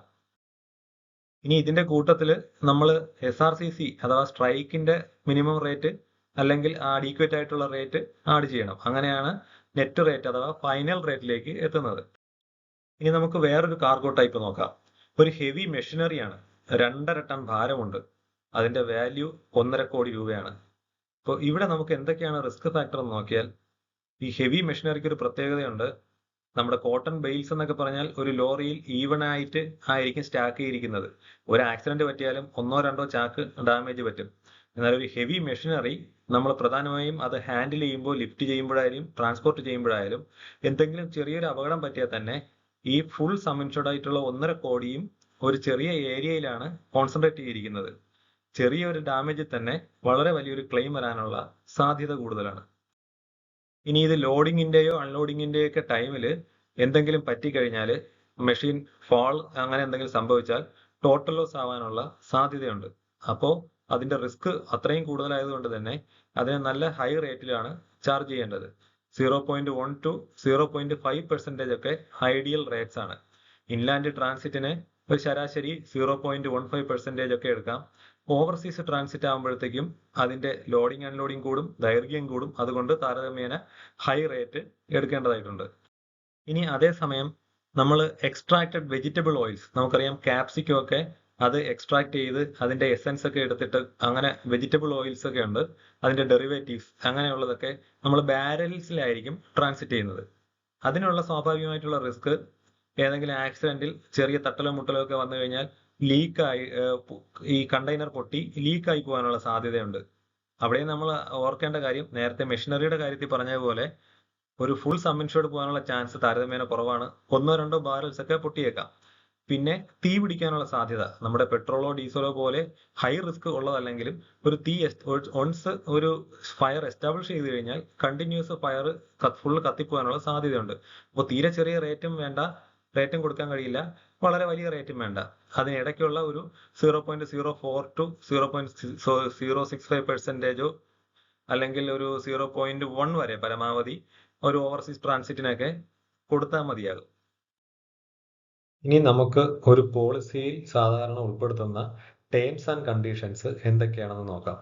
അതിനെ ക്ലോസസ്, വാറണ്ടീസ്, എക്സ്ക്ലൂഷൻസ് എന്നതിൻ്റെയൊക്കെ അണ്ടറിലാണ് അതിനെ കാണിക്കുന്നത്. ക്ലോസസ് നമ്മൾ പ്രധാന ക്ലോസ് ആയിട്ടുള്ള കവറേജ് ക്ലോസ് നേരത്തെ കണ്ടു. അതുപോലെ ഇതിൻ്റെ കവറേജിനെ, ഈ കൊണ്ടുപോകുന്ന കാർഗോയ്ക്ക് നമ്മൾ കൊടുക്കുന്ന കവറേജിനെ കൂടുതൽ വ്യക്തമാക്കുവാനാണ് ക്ലോസസ് ഉപയോഗിക്കുന്നത്. അതൊരു 4 ഉദാഹരണം ഞാനിവിടെ പറയാം. ഒന്ന്, ഇൻസ്റ്റിറ്റ്യൂട്ട് റീപ്ലേസ്മെന്റ് ക്ലോസ്. നമ്മൾ സാധാരണ പുതിയ മെഷീനറിയെ ഒരു സ്ഥലത്ത് നിന്ന് വേറൊരു സ്ഥലത്തേക്ക് കൊണ്ടുപോകുമ്പോൾ കൊടുക്കുന്ന കാർഗോ ഇൻഷുറൻസ് പോളിസിയിലാണ് ഇൻസ്റ്റിറ്റ്യൂട്ട് റീപ്ലേസ്മെന്റ് ക്ലോസ് സാധാരണ ഉൾപ്പെടുത്തുന്നത്. ഈ ക്ലോസ് ഉണ്ടെങ്കിൽ അതിൻ്റെ അർത്ഥം ഏതെങ്കിലും ഇൻഷുർ ചെയ്തിട്ടുള്ള ആക്സിഡന്റ് കാരണം ഈ ഒരു മെഷീനറിക്ക് ഡാമേജ് സംഭവിച്ച് അതിനൊരു റിപ്പയർ ആവശ്യമായിട്ട് വന്നാൽ, അതിൽ ഏതെങ്കിലും ഒരു ചെറിയ ഭാഗത്തിനാണ് ഡാമേജ് സംഭവിച്ചതെങ്കിൽ ആ ഒരു ഭാഗം മാത്രം മാറ്റി പുതിയത് വയ്ക്കുവാനുള്ള അതിൻ്റെ കോസ്റ്റും റിപ്പയർ ചാർജും മാത്രമേ കൊടുക്കുകയുള്ളൂ. ചിലപ്പോൾ ഒരു ചെറിയൊരു ഭാഗം ഡാമേജ് ആയാൽ തന്നെ ആ മെഷീനറി ടോട്ടലി യൂസ് ചെയ്യാൻ പറ്റാത്തൊരവസ്ഥയിലേക്ക് വരും. അപ്പോൾ അങ്ങനെ വരുമ്പോഴത്തേക്കും നമ്മളൊരു ടോട്ടൽ ലോസ് സെറ്റിൽമെന്റ് എന്നുള്ള ഒരു തർക്കം അവിടെ വന്നേക്കാം. അങ്ങനെ ഒരു തർക്കത്തിന് സ്ഥാനമില്ല, ആ ഒരു ഡാമേജ് ആയിട്ടുള്ള പാർട്ട് മാത്രമേ കൊടുക്കുള്ളൂ എന്നുള്ളതാണ് ഇൻസ്റ്റിറ്റ്യൂട്ട് റീപ്ലേസ്മെന്റ് ക്ലോസിലൂടെ വ്യക്തമാക്കുന്നത്. ഇതുമാതിരി വേറൊരു ക്ലോസ് ആണ് സെക്കൻഡ് ഹാൻഡ് റീപ്ലേസ്മെന്റ് ക്ലോസ്. അതും ഇതുപോലെ മെഷീനറി കൊണ്ടുപോകുമ്പോൾ അത് സെക്കൻഡ് ഹാൻഡ് മെഷീനറി ആണെങ്കിൽ ആ ഒരു ഡാമേജ് വന്നു കഴിഞ്ഞാൽ അതിന്റെ കവറേജിനെ കൂടുതൽ വ്യക്തമാക്കാനാണ്. അതായത് ഈ സെക്കൻഡ് ഹാൻഡ് മെഷീനറിക്ക് നമ്മൾ പുതിയ മെഷീനറിയുടെ വിലയിട്ടിട്ടാണ് ഇൻഷുർ ചെയ്തിട്ടുള്ളതെങ്കിൽ ഇതിനെ ഏതെങ്കിലും പാർട്ടിനെ ഇതുപോലെ റീപ്ലേസ് ചെയ്യേണ്ടുന്ന ഒരു സാഹചര്യം വന്നു കഴിഞ്ഞാൽ അതിന്റെ റിപ്പയർ ചാർജിൽ നമ്മൾ ഡിപ്രീസിയേഷൻ കുറയ്ക്കില്ല, ഫുൾ എമൗണ്ടും നമ്മളത് കൊടുക്കും. അപ്പോൾ ആ ഒരു കവറേജ് കൂടുതൽ വ്യക്തമായി, അവിടെ ഒരു തർക്കത്തിന് ഒരു സ്കോപ്പ് ഇല്ല. അപ്പോൾ അങ്ങനെ ഈ കവറേജ് കൂടുതൽ വ്യക്തമാക്കുവാനാണ് നമ്മൾ ഓരോരോ ക്ലോസസും ഉപയോഗിക്കുന്നത്. മറ്റൊരു ക്ലോസ് ആണ് പെയർ ആൻഡ് സെറ്റ് ക്ലോസ്. അതായത് സാധാരണ നമ്മൾ ജോഡിയായിട്ടൊക്കെ ഉള്ള സാധനങ്ങൾ, ഉദാഹരണത്തിന് നമ്മൾ ഇയർ റിങ്സ്, കമ്മല് ജോഡിയായിട്ടാണുള്ളത്. അപ്പോൾ നമ്മൾ ഒരു കമ്മൽ ആണ് ട്രാൻസിറ്റ് ചെയ്യുന്നതെങ്കിൽ അത് പെയർ ആൻഡ് സെറ്റ് ക്ലോസ് കാണിക്കും.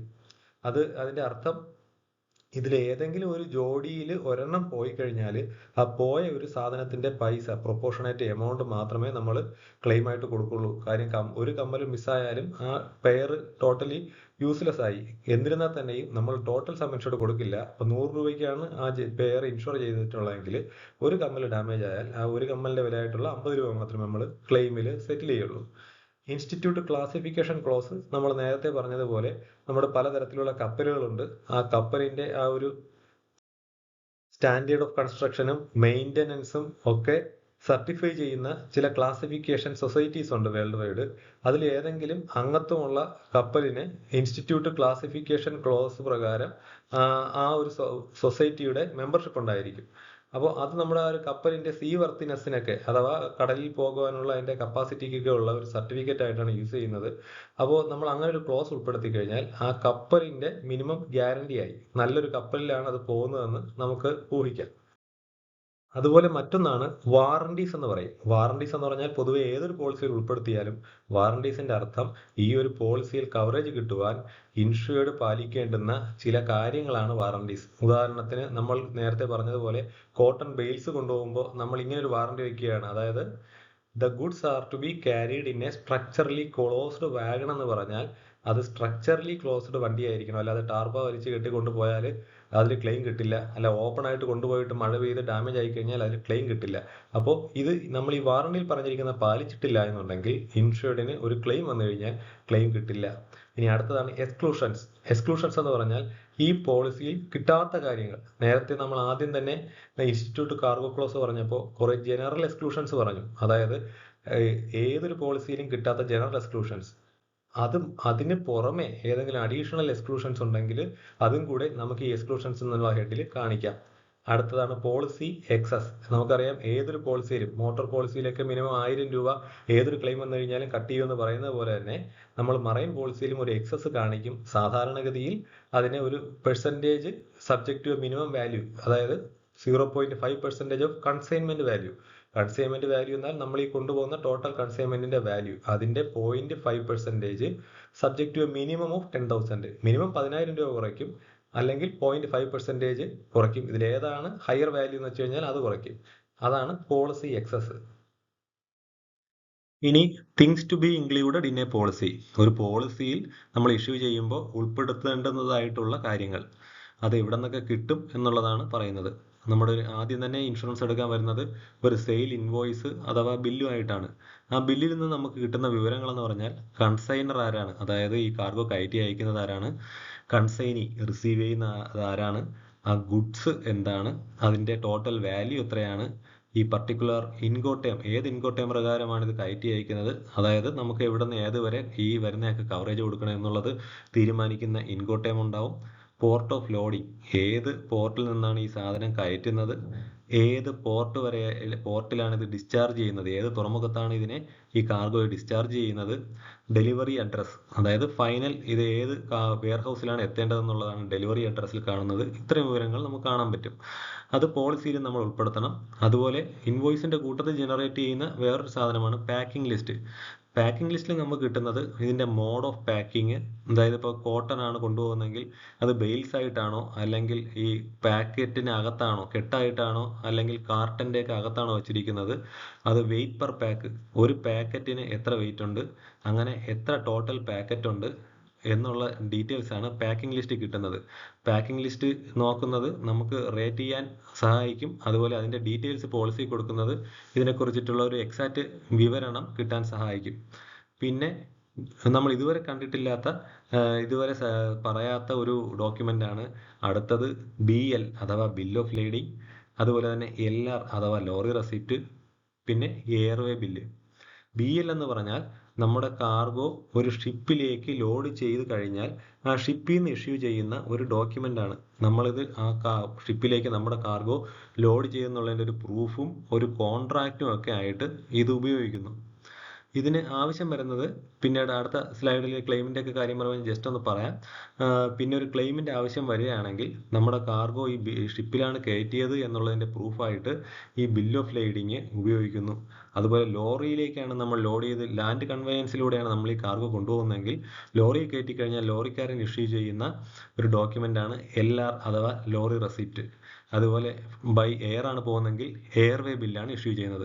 ഈ BL നമ്പർ അല്ലെങ്കിൽ LR നമ്പറൊക്കെ നമ്മൾ പോളിസിയിൽ കാണിക്കുന്നത് നല്ലതാണ്, അഥവാ നിർബന്ധമായും കാണിച്ചിരിക്കണം. ഇനി BL ഇഷ്യൂ ചെയ്യുന്നതിന് മുന്നേ ആണ് ഇൻവോയ്സുമായിട്ട് പോളിസിക്ക് വരുന്നത്. പക്ഷേ അവർക്ക് പോളിസി ഡോക്യുമെന്റ് കുറച്ച് അർജന്റ് ആണ് എന്ന് പറയുന്ന ഘട്ടത്തിൽ നമുക്ക് പോളിസി ഇഷ്യൂ ചെയ്യാൻ ഒരുപക്ഷെ പറ്റിയിട്ടില്ലെങ്കിൽ നമുക്ക് ലെറ്റർ ഓഫ് കവർ എന്ന് പറയുന്ന ഡോക്യുമെന്റ് ഇഷ്യൂ ചെയ്യാം. ലെറ്റർ ഓഫ് കവറിൽ പറയുന്നത് ഇങ്ങനെയാണ്: നിങ്ങൾ ഈ ഒരു കാർഗോയ്ക്ക് വേണ്ടുന്ന ഈ കാർഗോ ട്രാൻസിറ്റിന് നമ്മൾ പറഞ്ഞ പ്രീമിയം ആയിട്ടുള്ള ഇത്ര രൂപ അടച്ചു, എഗെയിൻസ്റ്റ് റെസിപ്റ്റ് നമ്പർ ഇത്ര. അപ്പോൾ ഈ കാർഗോ ഈ സ്റ്റാർട്ടിംഗ് പോയിന്റ് ആയിട്ടുള്ള ഇന്നിടത്ത് നിന്നും ഈ ഫൈനൽ വെയർഹൗസ് ആയ ഇന്ന സ്ഥലം വരെ കവർ ചെയ്യപ്പെട്ടിരിക്കുന്നു എന്നുള്ള ഒരു സർട്ടിഫിക്കറ്റ് കൊടുക്കും.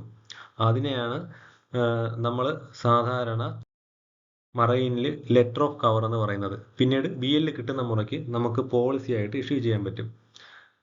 ഇനി നേരത്തെ പറഞ്ഞ കാര്യങ്ങൾ തന്നെയാണ് ക്ലോസസ്, വാറണ്ടീസ്, എക്സ്ക്ലൂഷൻസ് ഒക്കെ നമ്മൾ പോളിസിയിൽ വയ്ക്കണം. കവറേജിനെ കുറിച്ചും കവറേജ് കിട്ടുന്നതിന് പോളിസി ഹോൾഡർ ചെയ്യുന്നതിന് ആവശ്യമായ കാര്യങ്ങളെക്കുറിച്ചും ഇനി ഈ പോളിസിയിൽ കിട്ടാത്തതായിട്ടുള്ള കാര്യങ്ങളെക്കുറിച്ചും ഒക്കെ വ്യക്തമാവാൻ ക്ലോസസും വാറണ്ടീസും എക്സ്ക്ലൂഷൻസും പ്രോപ്പറായിട്ട് നമ്മൾ ഉൾപ്പെടുത്തിയിരിക്കണം. അതുപോലെ ഒന്നാണ് പോളിസി എക്സസ്. മറൈൻ കാർഗോ ഇൻഷുറൻസിന്റെ എല്ലാ വശങ്ങളും നമ്മൾ കവർ ചെയ്തു. ഇനി വ്യത്യസ്തങ്ങളായിട്ടുള്ള മറൈൻ കാർഗോ പോളിസികളെ കുറിച്ച് നമുക്ക് പരിചയപ്പെടാം. ആദ്യത്തേത് സ്പെസിഫിക് വോയേജ് പോളിസിയാണ്. നമ്മൾ ഇതുവരെ പറഞ്ഞതെല്ലാം ഒരു സ്പെസിഫിക് വോയേജ് പോളിസിയെ ആസ്പദമാക്കിയുള്ളതാണ്. ഇതൊരു സിംഗിൾ ട്രാൻസിറ്റിനുള്ളതാണ്. അതായത് ഒരു സിംഗിൾ ഇൻവോയ്സ്, സെയിൽ ഇൻവോയ്സ് വെച്ചിട്ട് അതിന് ഇൻഷുറൻസിനായിട്ട് വരുന്നു, നമ്മൾ പ്രോപ്പറായിട്ടുള്ള റേറ്റ് അപ്ലൈ ചെയ്ത് പ്രീമിയം കളക്ട് ചെയ്യുന്നു, ഒരു പോളിസി ഇഷ്യൂ ചെയ്യുന്നു. ഇതൊരു സ്പെസിഫിക് വോയേജ് പോളിസിയുടെ കാര്യം. ആ ഒരു ട്രാൻസിറ്റ് കഴിയുന്നതോടുകൂടി ഈ ഒരു പോളിസിയുടെ വാലിഡിറ്റിയും അവസാനിച്ചു. ഇനി വേറൊരു ഉദാഹരണം എടുക്കാം. നമ്മുടെ ഈ കയർ മാറ്റൊക്കെ ഉണ്ടാക്കി വെക്കുന്ന ഒരു കമ്പനിയാണെന്ന് വിചാരിക്കുക. അവർക്ക് ചിലപ്പോൾ അവരുടെ ഉണ്ടാക്കുന്ന പ്രോഡക്റ്റ് ഒരു ദിവസം തന്നെ ഒരു 10-12 ലോഡൊക്കെ പല കസ്റ്റമേഴ്സിനായിട്ട് ഡെലിവറി ചെയ്യണം. അപ്പോൾ അങ്ങനെ വരുമ്പോൾ അതിന് ഓരോ ഇൻവോയ്സുമായിട്ട് വന്നിട്ട് നമ്മൾ പ്രീമിയം റേറ്റ് കണ്ടുപിടിച്ച് ഈ പ്രീമിയം വാങ്ങിച്ച് ഇൻഷുറൻസ് ഇഷ്യൂ ചെയ്യുന്നത് ബുദ്ധിമുട്ടുള്ള കാര്യമാണ്. അപ്പോൾ അങ്ങനെയുള്ള സാഹചര്യങ്ങളിൽ നമ്മൾ ഇഷ്യൂ ചെയ്യുന്ന പോളിസിയാണ് open declaration policy. Open policy അഥവാ ഡിക്ലറേഷൻ പോളിസി എന്നൊക്കെ പറയും. ഇത് സാധാരണ നമ്മൾ മറ്റുള്ള പോളിസികൾ പോലെ ഒരു വർഷത്തേക്കാണ് ഇഷ്യൂ ചെയ്യുന്നത്. ഇവിടെ എങ്ങനെയാണ് അത് ഇഷ്യൂ ചെയ്യുന്നതെന്ന് പറഞ്ഞാൽ, നമ്മുടെ ഇപ്പോൾ ഒരു വർഷം ഇദ്ദേഹത്തിൻ്റെ ആ ഒരു കമ്പനി വെയർഹൗസിൽ നിന്നോ അല്ലെങ്കിൽ കമ്പനിയിൽ നിന്ന് ടോട്ടലായിട്ടോ എത്ര രൂപയുടെ കൺസൈൻമെൻറ്റ്സ് പോകാൻ സാധ്യതയുണ്ട്, ആ ഒരു എമൗണ്ട് സം ഇൻഷുർഡ് ആയിട്ട് കാണിച്ചിട്ട് അതിന് ഇദ്ദേഹത്തിൻ്റെ ആ ഒരു കാർഗോയുടെ നേച്ചറും കാര്യങ്ങളൊക്കെ വെച്ചിട്ട് പ്രോപ്പറായിട്ടുള്ള പ്രീമിയം റേറ്റ് അപ്ലൈ ചെയ്ത് പ്രീമിയം കാൽക്കുലേറ്റ് ചെയ്യുന്നു. ആ പ്രീമിയം കളക്ട് ചെയ്തിട്ട് ഒരു വർഷത്തേക്ക് ഇദ്ദേഹത്തിന് ആ ടോട്ടൽ ആയിട്ടുള്ള ഒരു വർഷം ഇദ്ദേഹത്തിൻ്റെ ടോട്ടലായിട്ട് പോകാൻ ചാൻസ് ഉള്ള കൺസൈൻമെന്റ് വാല്യൂ കാണിച്ചിട്ട് പോളിസി ഇഷ്യൂ ചെയ്യുന്നു. ഇനി ഇദ്ദേഹത്തിന് ഡെയിലി ഒരു 10 ലോഡ് കൺസൈൻമെന്റ് പുറത്തേക്ക് പോകുന്നുണ്ടെന്ന് വിചാരിക്കുക. അങ്ങനെയാണെങ്കിൽ ഇപ്പോൾ ഒരു വീക്ക്ലി ഒൺസ് ഒക്കെ ഈ പോയ ഒരാഴ്ചയിൽ ഇദ്ദേഹത്തിൻ്റെ വെയർഹൗസിൽ നിന്ന് പുറത്തേക്ക് പോയിട്ടുള്ള എല്ലാ കൺസൈൻമെന്റ്സിൻ്റെയും ഇൻവോയ്സ് കോപ്പി അടക്കം നമ്മൾ കൊടുത്തിട്ടുള്ള ഒരു ഫോർമാറ്റിൽ ഒരു ഡിക്ലറേഷൻ സബ്മിറ്റ് ചെയ്യുകയാണ്. ആ ഡിക്ലറേഷൻസിൽ ഇദ്ദേഹം ആ ആഴ്ചത്തെ ടോട്ടൽ കൺസൈൻമെന്റ് വാല്യൂ കാണിച്ചിരിക്കുന്നത് ആ ഒരാഴ്ച പോയ എല്ലാ ഇൻവോയ്സിൻ്റെയും കൂടെ വാല്യൂ ആഡ് ചെയ്തിട്ടാണ്. അപ്പോൾ ആ ഇൻവോയ്സും ഷെയർ ചെയ്യും, അതിൻ്റെ കൂട്ടത്തിൽ ഡിക്ലറേഷൻ ഫോർമാറ്റും ഷെയർ ചെയ്യും. നമ്മൾ നമ്മുടെ സിസ്റ്റത്തിൽ ഈ ഒരു ഡിക്ലറേഷൻ എൻ്റർ ചെയ്ത് കഴിഞ്ഞാൽ ആ ഒരാഴ്ച പോയിട്ടുള്ള ടോട്ടൽ കൺസൈൻമെന്റിന്റെ വാല്യൂ അദ്ദേഹത്തിൻ്റെ പോളിസി ടോട്ടൽ സം ഇൻഷുർഡിൽ നിന്ന് ഡിഡക്റ്റ് ആവും. അപ്പോൾ അദ്ദേഹം ഇങ്ങനെ കുറേ നാൾ കഴിയുമ്പോഴത്തേക്കും അദ്ദേഹത്തിന് ഈ പോളിസിയിലുള്ള സം ഇൻഷുർഡ് കുറഞ്ഞു വരികയും അങ്ങനെ തീർന്നു പോകുന്ന ഒരു ഘട്ടം എത്തുന്നതിന് മുമ്പ് ഇദ്ദേഹത്തിന് ഈ പോളിസി സം ഇൻഷുർഡ് ഒരു അഡീഷണൽ പ്രീമിയം അടച്ച് എൻഹാൻസ് ചെയ്യുവാനുള്ള ഒരു സാഹചര്യമുണ്ട്. ഇനി ഇതിൽ തന്നെ വേറൊരു കാര്യം വരുന്നത്, ഇപ്പോൾ കയർ മാറ്റ്സ് മാത്രമല്ല, ഇനി പിന്നെ കയറിലെ കരകൗശല ഉൽപ്പന്നങ്ങൾ കൂടിയുണ്ട് എങ്കിൽ അതും കൂടി ഈ പോളിസി കവർ ചെയ്യാം.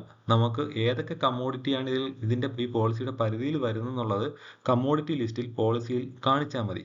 ഇതാണ് ഓപ്പൺ ഡിക്ലറേഷൻ പോളിസി.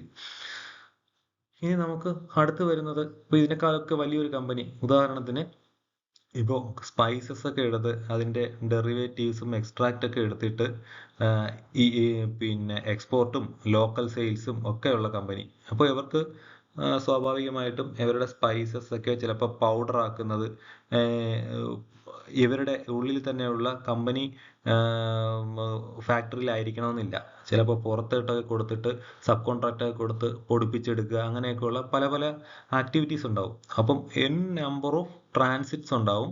ഇതൊക്കെ ഒരു ഓപ്പൺ പോളിസിയിൽ വീക്ക്ലി ഡിക്ലറേഷൻസ് തന്ന് ചെയ്യാൻ പോലും പറ്റാത്ത രീതിക്കുള്ള അത്രയും കൺസൈൻമെന്റ്സ് ഉണ്ടാവും. അതൊക്കെ അത്രയും ടേൺ ഓവർ ഉള്ള വലിയ കമ്പനികൾക്കാണ് സാധാരണ അങ്ങനെ വരുന്നത്. അപ്പോൾ അങ്ങനെയുള്ള കമ്പനികൾക്ക് നമ്മൾ ഇഷ്യൂ ചെയ്യാൻ പറ്റുന്ന ഒരു പോളിസിയാണ് സെയിൽസ് ടേൺ ഓവർ പോളിസി.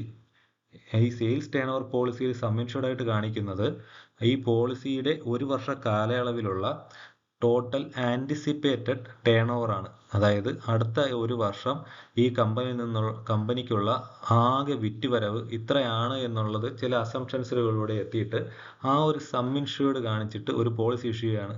ഇവിടുത്തെ പ്രത്യേകത, ഓരോ കൺസ്യൂമേഴ്സ് പോകുമ്പോഴോ അല്ലെങ്കിൽ വീക്കിലിയോ ഡിക്ലറേഷൻസ് തരേണ്ടുന്ന ആവശ്യമില്ല. ഇൻകോട്ടയം പ്രകാരം ഈ കമ്പനിക്ക് ഇൻഷുറബിൾ ഇൻട്രസ്റ്റ് ഉള്ള ഏതൊരു കാർഗോയും അത് സെയിൽസ് ആയിക്കോട്ടെ, ഇന്റർ ഡിപ്പോർട്ട് ട്രാൻസ്ഫർ ആയിക്കോട്ടെ, അതായത് ഇവരുടെ തന്നെ ഒരു വെയർഹൗസിൽ നിന്ന് വേറൊരു വെയർഹൗസിലോട്ട് പോകുന്ന ആയിക്കോട്ടെ, അല്ലെങ്കിൽ ഏതെങ്കിലും ലോക്കൽ പ്രോസസ്സിംഗ് സെന്ററിലോട്ട് പോകുന്നതോ തിരിച്ചു വരുന്നതോ ആയിക്കോട്ടെ, എല്ലാം ഈ ഒരു പോളിസിയുടെ അണ്ടറിൽ കവർ ചെയ്യും. പക്ഷേ ഈ ഒരു കാണിച്ചിരിക്കുന്ന ടേൺ ഓവർ, പോളിസിയിൽ കാണിച്ചിരിക്കുന്ന ടേൺ ഓവറിനേക്കാൾ കൂടുതൽ ഈ പോളിസി പീരീഡിൽ ആ കമ്പനി ഈ ടേൺ ഓവർ ക്രോസ് ചെയ്യുകയാണെങ്കിൽ പോളിസി ഓട്ടോമാറ്റിക്കായിട്ട് ക്യാൻസൽ ആവും. എന്നാൽ അതിന് മുമ്പ് അഡീഷണൽ പ്രീമിയം അടച്ച് ഈ ടേൺ ഓവർ പോളിസി ലൈവായിട്ട് നിർത്താനുള്ള സൗകര്യമുള്ളതാണ്. ഇനി ഒരു കാർഗോ ഇൻഷുറൻസിൽ ക്ലെയിം വന്നാൽ നമ്മൾ ശ്രദ്ധിക്കേണ്ടുന്ന പ്രധാനപ്പെട്ട കാര്യങ്ങൾ മാത്രം എന്താണെന്ന് നോക്കാം. ഒന്നാമത്തേത്, immediate intimation to insurance company. ഈ ക്ലെയിമിനെ കുറിച്ച് ഇൻഷുറൻസ് കമ്പനിയിലെ ക്ലെയിംസ് ഡിപ്പാർട്ട്മെന്റിനെ അറിയിക്കുക. അപ്പോൾ ഇമ്മീഡിയറ്റ് ആയിട്ട് തന്നെ ഒരു സർവേ അറേഞ്ച് ചെയ്യാൻ സാധിക്കും. അപ്പോൾ സർവേയർക്ക് ഇമ്മീഡിയറ്റ് ആയിട്ട് സർവേ കണ്ടക്ട് ചെയ്യുന്നതിലൂടെ ഫർദർ വരാൻ ചാൻസ് ഉള്ള ഡാമേജസ് പല രീതിക്ക് കുറയ്ക്കാൻ സാധിക്കും. ഒന്ന്, ഈ പെരിഷബിൾ ഗുഡ്സ് ഒക്കെയാണ് ഡാമേജ് സംഭവിക്കുന്നതെങ്കിൽ എത്രയും പെട്ടെന്ന് സർവേ കണ്ടക്ട് ചെയ്ത് കഴിഞ്ഞാൽ ബാക്കിയുള്ള ഡാമേജ് സംഭവിക്കാത്ത ഗുഡ്സ് അവിടെ നിന്ന് മാറ്റി ടോട്ടൽ ക്ലെയിമിന്റെ വാല്യൂ കുറയ്ക്കാൻ സാധിക്കും. അതല്ല, ഇനിയിപ്പോൾ ഒരു ലോറിയിൽ കൊണ്ടുപോകുന്ന സമയത്ത് ആക്സിഡന്റിലാണ് ഈ കാർഗോ, നമ്മൾ കൊണ്ടുപോയ കാർഗോ ഡാമേജ് പറ്റിയതെങ്കിൽ ആ സർവേ ഒക്കെ താമസിക്കുന്നിടത്തോളം ആ ലോറി വഴിവെക്കി കിടന്ന് അതിലുള്ള കാർഗോ തെഫ്റ്റ് ആവാനോ അല്ലെങ്കിൽ ഫർദർ ഓപ്പൺ ആണെങ്കിൽ മഴയൊക്കെ പെയ്ത് കഴിഞ്ഞാൽ മഴവെള്ളം വീണ് ഫർദർ ലോസ് കൂടാനുള്ള ചാൻസ് ഉണ്ട്. അതൊക്കെ കുറയ്ക്കാൻ എത്രയും പെട്ടെന്ന് സർവേ അറേഞ്ച് ചെയ്യുന്നതിലൂടെ സാധിക്കും. അതുപോലെ തന്നെ ഈ സർവേയറുടെ ഒരു എക്സ്പെർട്ടൈസ് വെച്ചിട്ട് പുള്ളിക്ക് ഗൈഡ് ചെയ്യാൻ പറ്റും. ഈ ഫർദർ ലോസ് കുറയ്ക്കാനായിട്ട് എന്തൊക്കെ ചെയ്യാൻ പറ്റും എന്നുള്ളത് ഗൈഡ് ചെയ്യാൻ പറ്റും. ഇനി രണ്ടാമത്തെ പോയിന്റ് ആണ് immediate notice of loss to the carrier. ഇത് ചെയ്യേണ്ടുന്നത് നമ്മുടെ ഇൻഷുർഡ് ആണ്, അഥവാ കസ്റ്റമർ ആണ്. അദ്ദേഹത്തിന്റെ കാർഗോ ഈ ഒരു ലോറിയിൽ കൊണ്ടുപോയപ്പോൾ ഡാമേജ് സംഭവിച്ചെങ്കിൽ ഈ ലോറിക്കാരനെതിരെ അദ്ദേഹം നോട്ടീസ് ഓഫ് ലോസ് കൊടുക്കുകയാണ്. എൻ്റെ ഇത്ര രൂപയുടെ കാർഗോ നിങ്ങളുടെ ലോറിയിൽ കൊണ്ടുപോയപ്പോൾ എനിക്ക് ഇത്ര രൂപയുടെ നഷ്ടം സംഭവിച്ചു, അത് നഷ്ടോത്തരവാദം ചെയ്തു തരേണ്ടുന്ന ഉത്തരവാദിത്തം നിങ്ങൾക്കാണ് എന്നുള്ള രീതിക്ക് കാരിയറിന് അഗെയിൻസ്റ്റ് പോവുകയാണ്. ഇനി ഈ കൊണ്ടുവരുന്നതിനിടയ്ക്കുള്ള ഇന്റർമീഡിയറ്റ് ആയിട്ടുള്ള ഏതെങ്കിലും ഗോഡൌണിൽ വെച്ചിട്ടാണ് ഈ ഡാമേജ്, അവിടെ വെള്ളം കയറിയോ തീ പിടിച്ചോ ഡാമേജ് സംഭവിച്ചെങ്കിൽ ആ പർട്ടിക്കുലർ വെയർഹൗസ് ഓണർക്കെതിരെയാണ് ഈ നമ്മൾ നോട്ടീസ് അയക്കേണ്ടത്. നോട്ടീസ് അയക്കുമ്പോൾ ശ്രദ്ധിക്കേണ്ടത്, ഇത് രജിസ്റ്റേർഡ് പോസ്റ്റിലായിട്ടാണ് അയക്കേണ്ടത് വിത്ത് അക്നോളജ്മെന്റ്. എന്നിട്ട് ഈ രജിസ്റ്റേർഡ് പോസ്റ്റ് ലെറ്ററിന്റെ കോപ്പി, ഈ അക്നോളജ്മെന്റ് റിട്ടേൺ വരുന്നതിന്റെ ഒറിജിനൽ, പിന്നെ നമ്മൾ ആ രജിസ്റ്റേർഡ് പോസ്റ്റ് അയച്ച റെസിപ്റ്റിന്റെ ഒറിജിനൽ, ഇത്രയും ഇൻഷുറൻസ് കമ്പനിക്ക് കൈമാറണം. ഇങ്ങനെ നമ്മൾ ചെയ്യുന്നത് നമ്മുടെ സബ്രഗേഷൻ റൈറ്റ് പ്രൊട്ടക്ട് ചെയ്യാനാണ്. അതായത് നമ്മൾ ഈ ഇൻഷുറൻസ് സംഭവിച്ച ഡാമേജ് ഇൻഷുറൻസ് കമ്പനി പേ ചെയ്യുമ്പോൾ തന്നെ ഈ ഡാമേജിന് ഉത്തരവാദികളായവരിൽ നിന്നും ഈ നഷ്ടപരിഹാരം ഈടാക്കുവാനുള്ള റൈറ്റ് ഇൻഷുറൻസ് കമ്പനിക്കുണ്ട്. അതാണ് സബ്രഗേഷൻ റൈറ്റ് എന്ന് പറയുന്നത്. അത് പ്രൊട്ടക്ട് ചെയ്യാൻ വേണ്ടിയിട്ടാണ് ഇങ്ങനെ ചെയ്യുന്നത്. ഇനി നമ്മൾ ഇമെയിൽ ആയിട്ടാണ് ഇപ്പോൾ ഒരു നോട്ടീസ് ഓഫ് ലോസ് അയക്കുന്നതെങ്കിൽ റിട്ടേൺ റെസിപ്റ്റ് ഒക്കെ വെച്ചിട്ട് അയക്കുക. ആ ഇമെയിലിന്റെ കോപ്പിയും റിട്ടേൺ റെസിപ്റ്റിന്റെ കോപ്പിയും ഇൻഷുറൻസ് കമ്പനി കൈമാറുക. നമ്മളത് അയക്കുന്നതോടൊപ്പം അത് അവിടെ റിസീവ് ആയി എന്നുള്ളതും കൂടെ ഉറപ്പിക്കുക. ഇതാണ് ക്ലെയിംസ് പ്രോസസ്സിൽ നമ്മൾ ശ്രദ്ധിക്കേണ്ടതായിട്ടുള്ള പ്രധാന കാര്യങ്ങൾ. നമ്മുടെ ഈ മറൈൻ കാർഗോ സെഷൻ എല്ലാവർക്കും ഇഷ്ടമായി എന്ന് വിശ്വസിക്കുന്നു. എല്ലാവർക്കും നന്ദി, നമസ്കാരം.